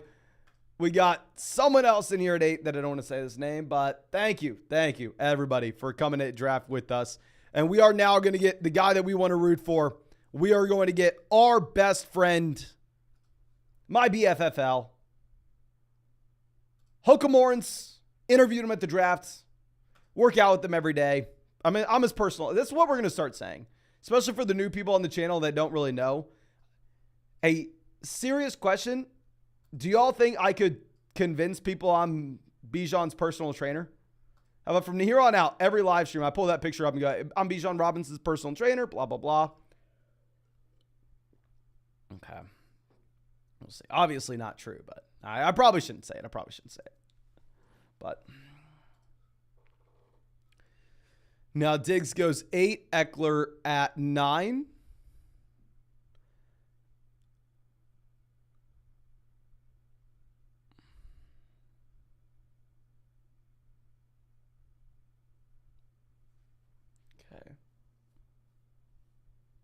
Pronounced fakey. Okay. Fakey. I can't read. I can't read. I'm sorry. Now, just for y'all, okay? Specifically because he's going to be out low ownership. He probably worked himself into a playing role last night. I'm going to go ahead and take Tank Dell 214 in round 18 as our 7th wide receiver. So in that big dog tournament, just to let you know, we ended up taking Tank Dell. And also to let you know, we are 1 like away right now from hitting 700 likes on this live stream. So please, if you want to be our 700th like on the stream, make sure you go down there, drop a like, and we are streaming every single day. Nobody else is doing this. Of course, if you want to get into one of these underdog drafts with us, promo code FLOCK, link in the live chat, link in the description, link in the comment section. If you use promo code FLOCK, they'll match first deposit dollar for dollar up to 100. Plus, you'll get our 2023 fantasy football rankings, a free trial to flockfantasy.com, where you can find our 2023 fantasy football draft guide, available in damn near every state. And also, this is the same site that has all those pick'em lines that y'all see during the videos.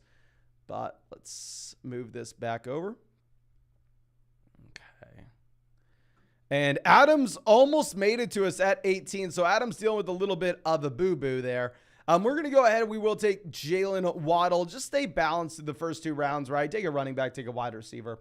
And Chad says, I have picked 6 in a 12-team PPR league. Are we going to go Kelsey? If you can only start up to 3 wide receivers, I definitely think it's an intriguing play to go ahead and take Travis Kelce there, my friend. Okay. Lasagna says, was number 7 in the big dog. Hopefully all the early running backs don't end up biting me. All right, remind me to look at this team for you in just 1 second, my man. Okay, after we go Waddle, Card Muffin next to us decides to pair up Kelsey and Mahomes. Card Muffin is in a million of these drafts. Dylan out here with the donation. Thank you so much, my friend.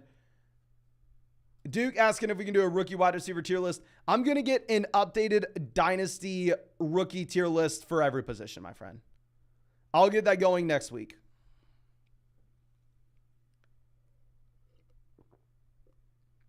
Okay. So let's check out Lasagna Lovers team. Tua Geno quarterback. Running back, Bijan, Mixon, Akers, James Conner, Elijah Mitchell. Wide receiver, Waddle. So you're the team that sniped us on Tua. Waddle, Lockett, Boyd, Rashee Rice, Alec Pierce, McCole Hardman, Hunter Renfrow, Robert Woods, Josh Downs, tight end Andrews, Dawson Knox. Very interesting, my man. I mean, we're going to need like a breakout from one of those rookies. You're going to need Rashee Rice to do something. Okay.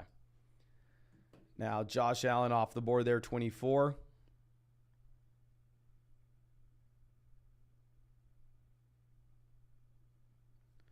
Jalen Hurts goes 26. Really like that start of Chase Smith Hurts, right? I think our start in that $250 draft was Tyreek, Hurts, Higgins.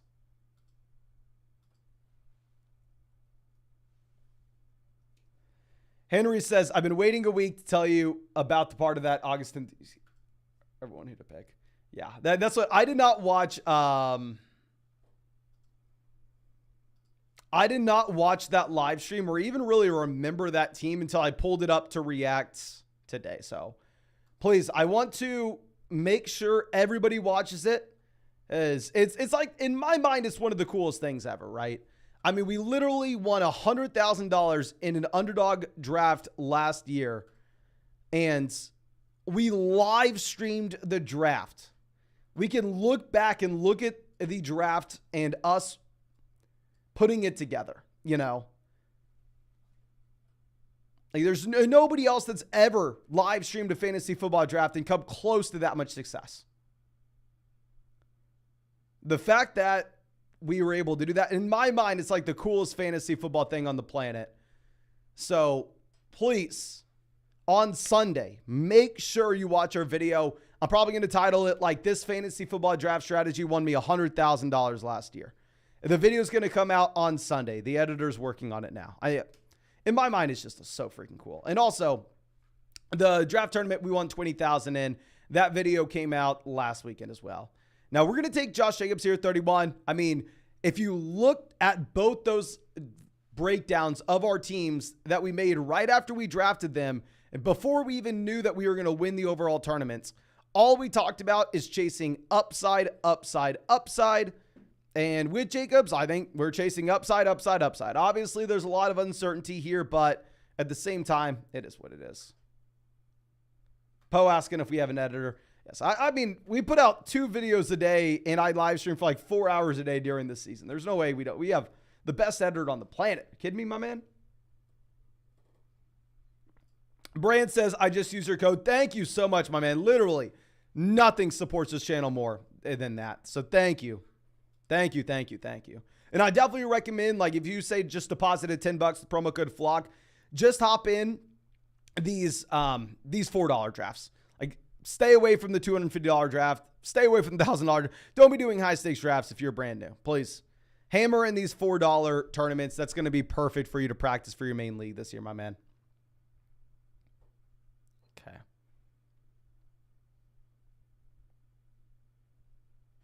Now, McLaurin goes 39. Jay Gonzo went Eckler, Barkley through the first 2 rounds. They go Deebo Samuel there, pick 40. I would have loved having Deebo Samuel 42. Gibbs goes, so we're going to take Christian Watson. I've drafted a lot of Christian Watson. I mean, the man has 2.7 yards per route and 2.6 yards per route run last year. I believe the only wide receivers that had that many were Cooper Kupp, Tyreek Hill, Justin Jefferson. There was just maybe one other guy. Maybe like Waddle did. And A.J. Brown. I don't know if we already said A.J. Brown. It's like nuts. It's nuts. Okay.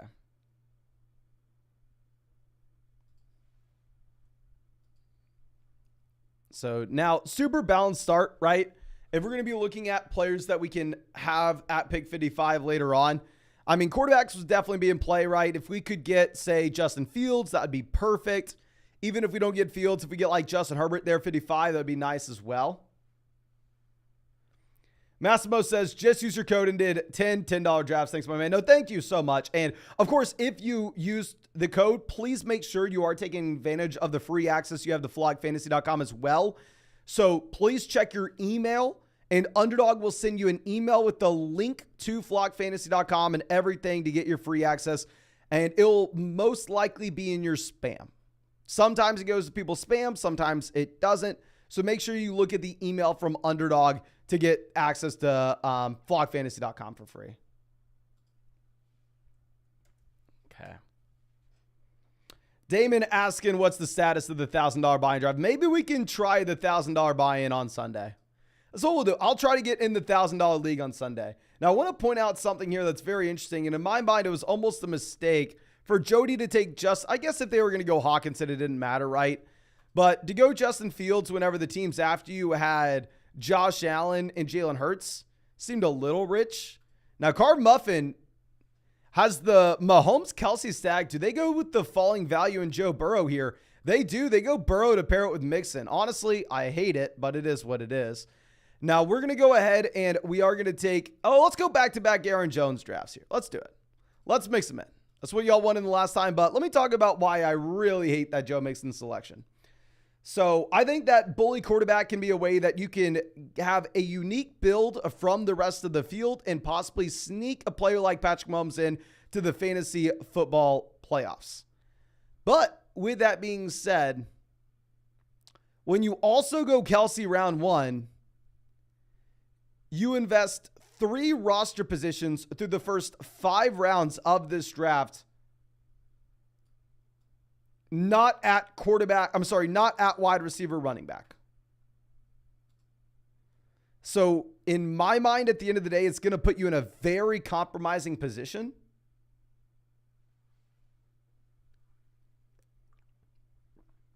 Where not only are you going to be playing catch up at running back later on, but as well wide receiver later on. So honestly, I may even be a little bit more willing to pair up like Mahomes and Burrow if you took like Kupp, pick 6. At least my thought process. Carb Muffin's smarter than me. So it just whatever I'm saying, have it go in one ear, out the other. Okay. Now moving this down. Not your friend guy goes, George Kittle has gotten 0 running backs through the first 6 rounds, going with that strong 0 RB build. Alexander Madison off the board, 64. So at this point, are we wanting to take Mike Evans or see the wide receiver that we'd have on the way back around?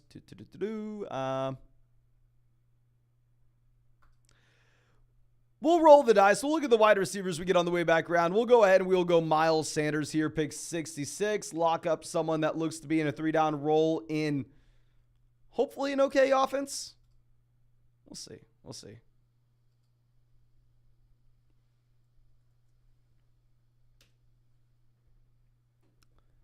Now, Addison goes 67. Gabe Davis off 68. Interesting to see the Addison selection over Mike Evans. Like, if you look at the pick'ems on Underdog right now, they currently have Mike Evans. I mean, they took down the Evans line. Where do they have Addison? They have Addison at 825.5 receiving yards, 4.5 receiving touchdowns.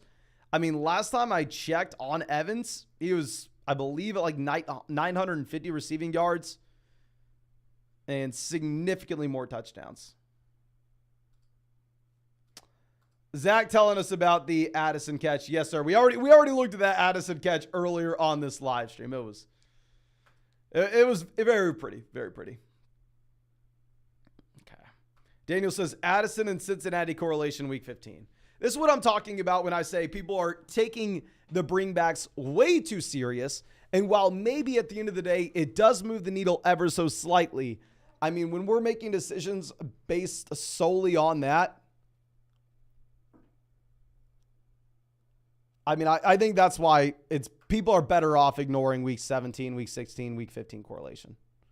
I think instead you want the roster construction that leads to the most upside, while at the same time drafting players that have an elite level ceiling rounds 15, 16, 17. So an example is like last year, and it didn't work out for us, but honestly, I stand by the thought process and I stand by what we did. But we went through and last year we took a ton of Deshaun Watson in these Underdog tournaments. And this is before the suspension. This is when he was going like round 17. He was my second most drafted quarterback outside of Patrick Mahomes. And my thought process was, well, if Deshaun Watson gets suspended, say only 8 weeks or whatever it may be, and we're getting him here with our last pick, what player has more upside in weeks 15, 16, 17? In my mind, if you're trying to optimize for fantasy football playoff tournaments such as Underdog, having that kind of approach and that kind of mindset, it's going to be one that will lead to significantly better results than saying, okay, let me get my bring back in for week 15. I don't know. So we're going to go Jahan Dotson, 79. That team took Kyle Pitts. So now they go bully tight end with Kelsey Pitts, bully quarterback with Mahomes Burrow. Through the first 7 rounds, they're sitting with Metcalf, Mixon, Jordan Addison, running back, wide receiver. Vadim says, not your friend guy isn't even his own friend when it comes to drafts. Looks like not. He goes Zay Flowers, 82. Takes Zay Flowers over DeAndre Swift as his wide receiver 6. A lot of people look at this and a lot of people think that they're way smarter than the rest of the field. And they go, oh, I'll find league-winning running backs later on. If you look at the historical data to go through and take your 5th, 6th wide receiver for your first running back, it is literally lighting money on fire. To take your 6th wide receiver over your first running back, we have never seen that work in fantasy football before, and I doubt we will ever see it work in fantasy football. Okay. Yoshia says, how do bye weeks work for Underdog? What happens if you have no running backs for a week? If you draft, say, running backs that all have a week 7 bye, and that's your only thing, then at the end of the day, you'll get 0 points week 7 for the running back position. So keep that in mind. Keep that in mind. Now Rachaad White goes off the board, 87.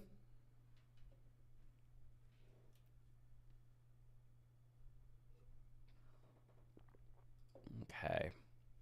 Yes, sir. I did see the nasty Bijan Robinson reception. I actually meant to include it in a video last week, but got mixed up with the editor. It was my fault, but.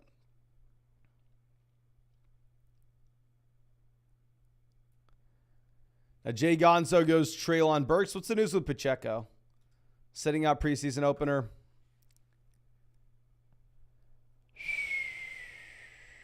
Do we go Tua? Yeah, let's go Tua and give ourselves the flexibility to still get a running back on the way back around.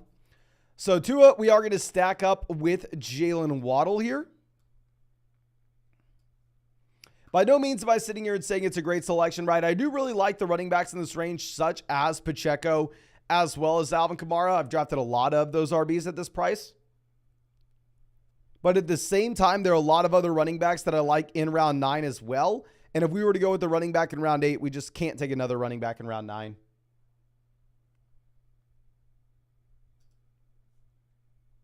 Okay. Peter says, Bijan will lead the NFL in rushing and be the running back 1 this year. I'm hoping so. If you look at the pick'em lines on Underdog, right now they have Bijan Robinson at, I mean, they took Bijan Robinson down, but let me know what y'all think of this. I know y'all are going to hate me for this. I actually really like the fewer than 6.5 100-yard rushing games for Derrick Henry. Now, if this was total yard games, then I would say no. But going lower than 6.5 100-yard rushing games for Derrick Henry, a running back that's turning 30 this season, I don't know. I really like that. I really like that.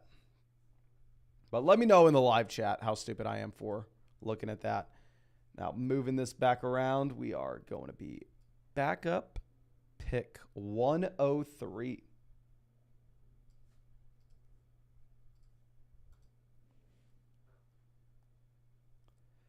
Crypto, it's underdog scoring is going to go through the entire season, right? So if I get 150 points for week 1, then on the leaderboard, I'm going to have 150 points. And then week 2, if I score 110, then total on the leaderboard, I'll have 260, right?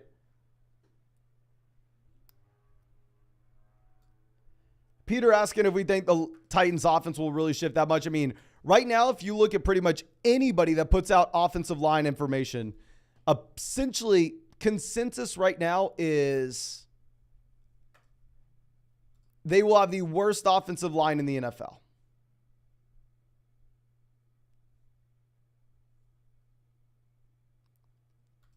That's pretty much consensus of what you have.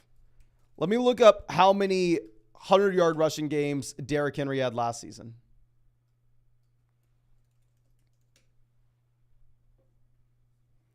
Vinny says, of course, Bijan be running back 1. I've heard he has the best personal trainer out there. I may or may not have heard this as well, my man. I may or may not have heard this as well. Jonathan says, hey, I'm just curious. New to best ball drafts, why aren't kickers and defenses included in these drafts? The majority of fantasy football drafts, whether it's best ball or redraft at this point or dynasty, don't play with kickers and defenses anymore. Like personally, I'm going to play with 0 leagues with defenses and kickers this next season.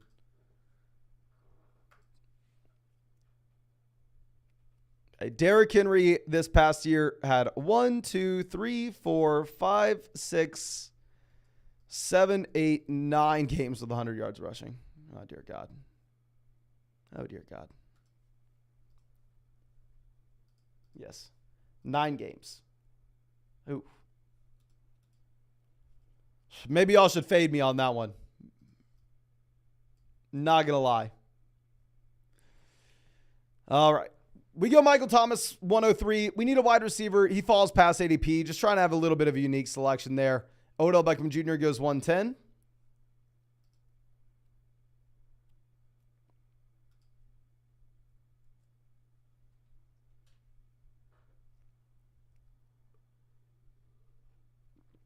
Daniel Jones, 112. Tyler Boyd off the board. Now what the hell am I supposed to do?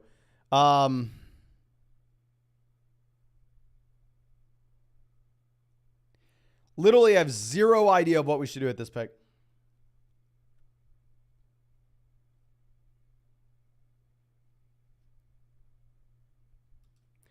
We're going to try something just because I find myself in this position a lot.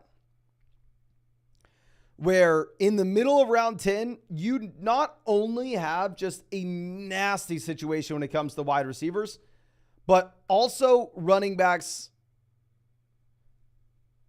and tight ends. Like the only thing I ever want to draft in rounds 9 and 10 are like Dak Prescott, Anthony Richardson, Aaron Rodgers, Daniel Jones, Kirk. Like I'm never wanting to draft Nico Collins. So I'm going to try taking Cousins here and instead look for KJ Osborne a little later on.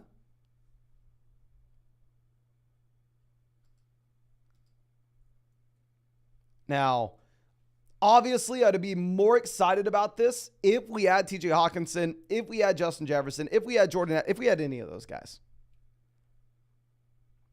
But I just can't bring myself to like get excited about Nico Collins, to get excited about Samaje Perine, to get excited about Allen Lazard. Let's move this back around. And I'm going to queue up Osborne just so I can remember to take him. Because knowing myself, I'll most likely forget. I try to avoid queuing up guys on the live stream just because people like to snipe us on the stream, of course, but it is what it is.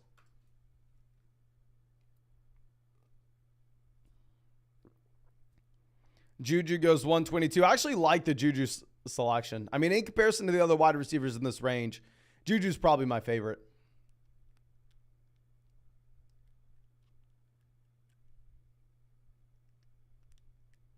Myers goes 123. And now we are no longer looking at quarterback. Another reason I want to take Cousins there is we do give ourselves the flexibility where we don't have to take another quarterback through the rest of this draft.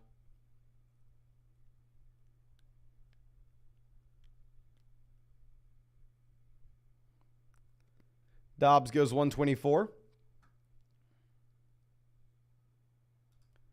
Lasagna Lover says, sniping doesn't seem effective. Hurts your own roster construction. People like to do it for God knows what reason, my man. Doesn't matter if it helps their team or not. People have fun doing it. And who am I to say what's fun and not? But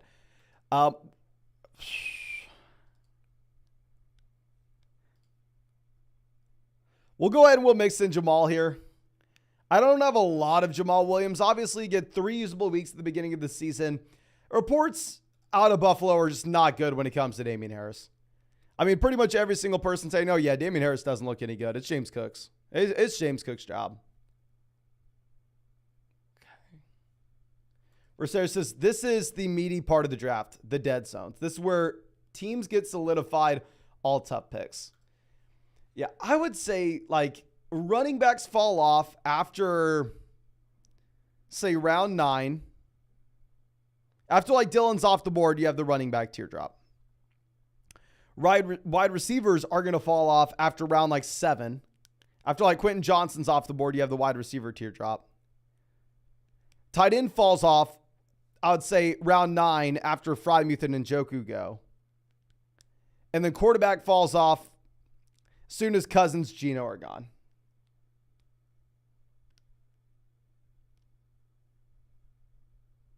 So, I don't know.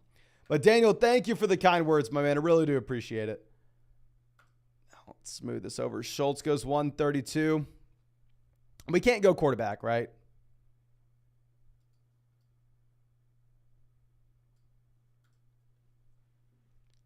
OG says, Mason just subbed to the Iron Man channel. Is there any money in it, or is it just strictly a personal goal? It's just a personal goal, my man. It's like, trust me. Every video I upload on the Iron Man channel is costing me money in comparison to a potential upload here. Like, it's upload to the channel that has 100 subscribers or upload to the channel that has 160,000 subscribers, you know? It's like just a fun personal thing, not a business thing at all. Okay. Goff goes 134.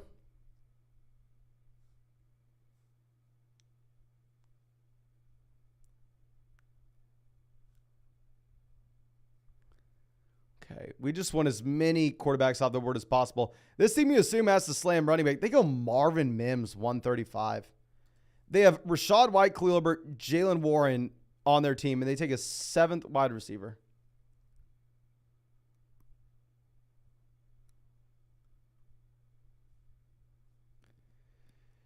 Rondell Moore goes, do we take Rice and hope that Osborne makes it back around to us?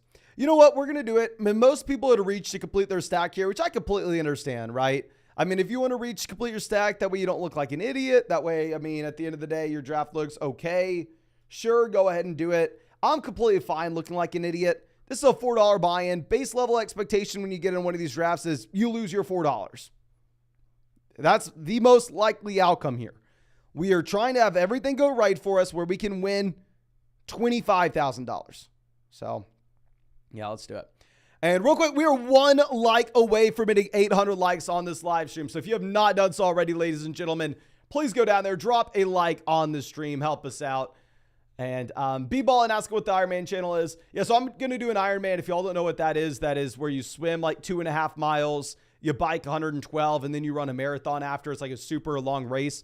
And I made a channel to just like essentially keep myself committed, because if I back out after telling everybody that I'm going to do it, then it's very embarrassing. It's going to keep me from backing out, right? If I just kept the goal to myself and just told my girlfriend and just my family I was going to do it, I could back out, no harm, no foul. But if I have to come next year and say, yeah, I didn't do it, or I backed out and tell y'all, it's going to be a little tougher, ladies and gentlemen. And if you want to follow along with it, you can just look at Mason Dodd Ironman and it should show up. Okay, Tyler Algier goes 145.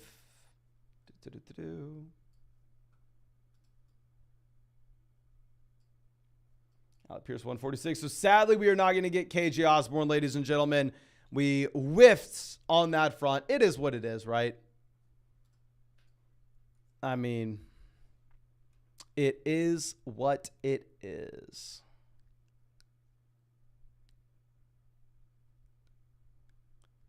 Got a foreman. So we're just running back, wide receiver, tight. Actually, I don't even know. We're not even taking running back anymore. We're just wide receiver, tight end through the rest of this draft. Taking 3 tight ends and 8 wide receivers.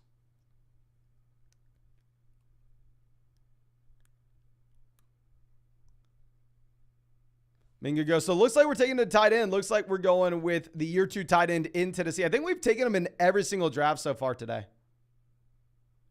I probably need to pump the brakes here. Not going to lie to you. Probably need to pump the brakes. This is going to be a very bad offense. And he is possibly going to be the number 4 option in said offense behind Henry, Hopkins, Burks. So it's like I'm never pumped to take him here, right? It's more so, okay, I think this player has talent. He's crazy with his yards per route run last season. Let's go ahead and let's take him and let's see what happens.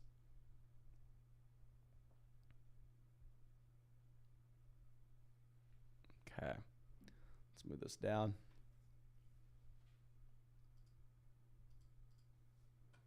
Couple more tight ends off the board. What we want to see at this point is we want to see quarterbacks going.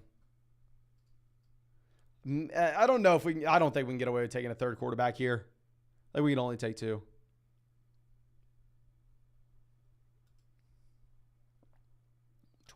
Say it with me now. 2nd year tight end in Tennessee. I hope he turns into like the next Rob Gronkowski, because I will be saying like, oh, the year 8 tight end in Tennessee 7 years from now.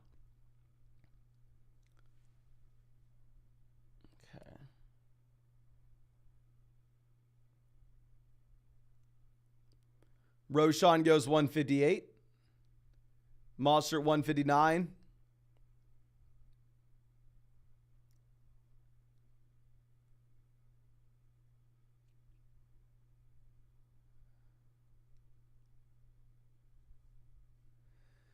Singletary goes. We're going to take Irv Smith Jr. Mike asking if Bijan Robinson. I need to go ahead and look this up, right? Is Bijan Robinson playing tonight?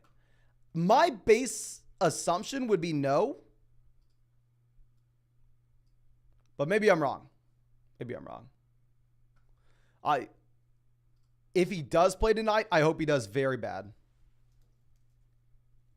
I hope the Falcons look horrendous. I hope he has like 10 carries for -3 yards, and we can start getting him in the 2nd round of fantasy drafts.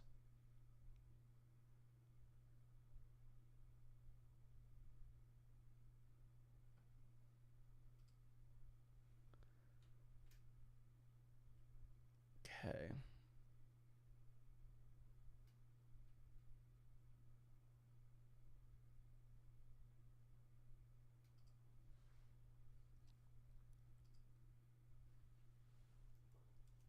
Bijan Robinson. I'm assuming if I just search it on Twitter, we'll see, right? He's in uniform.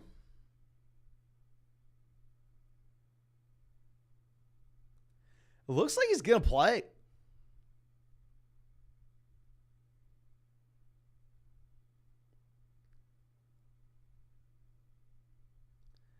I don't know. Does anybody in the chat know?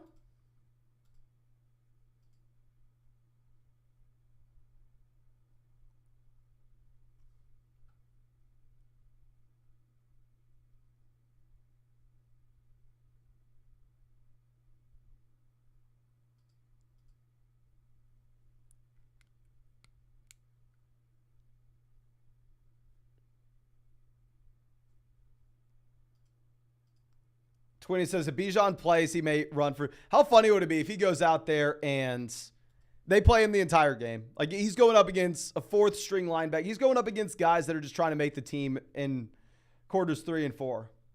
And they just give Bijan Robinson 40 carries in preseason game. Just I may go out there. Get these Falcons fans hyped for this season.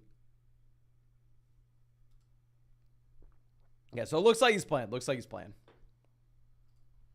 Okay.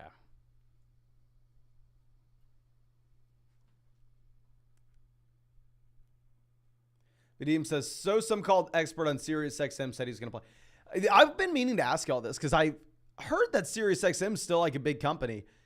Does anybody here listen to SiriusXM?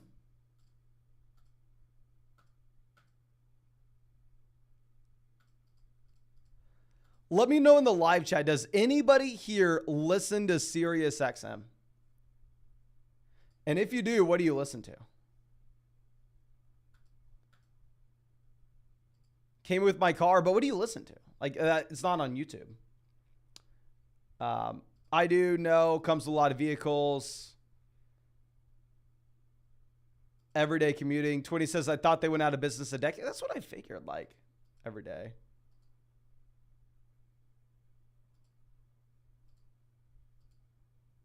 I do mostly the fantasy station. I wonder how many people are listening to a fantasy channel on SiriusXM. Like, this is just a completely different world that I have no knowledge with and know nothing about. But, ladies and gentlemen, if Bijan Robinson's playing, I am going to be watching these preseason games right now. So, probably going to end this live stream here, ladies and gentlemen. But thank you so much for hanging out with us today. And you know I'll be live streaming tomorrow, the next day, the day after that, every single day. And if you want to get in one of these drafts with us, now is the perfect time to do it with the Chihuahua 2 tournament open on Underdog. $4 buy-in, $25,000 first place prize, $15,000 second place prize. The 100% the tournament that you want to get in if you are new to Underdog Fantasy. And of course, if you sign up with promo code FLOCK, they're going to match first deposit dollar for dollar up to $100. You're going to get our 2023 fantasy football rankings, a free trial to flockfantasy.com, where you can find our 2023 fantasy football draft guide available in damn near every state.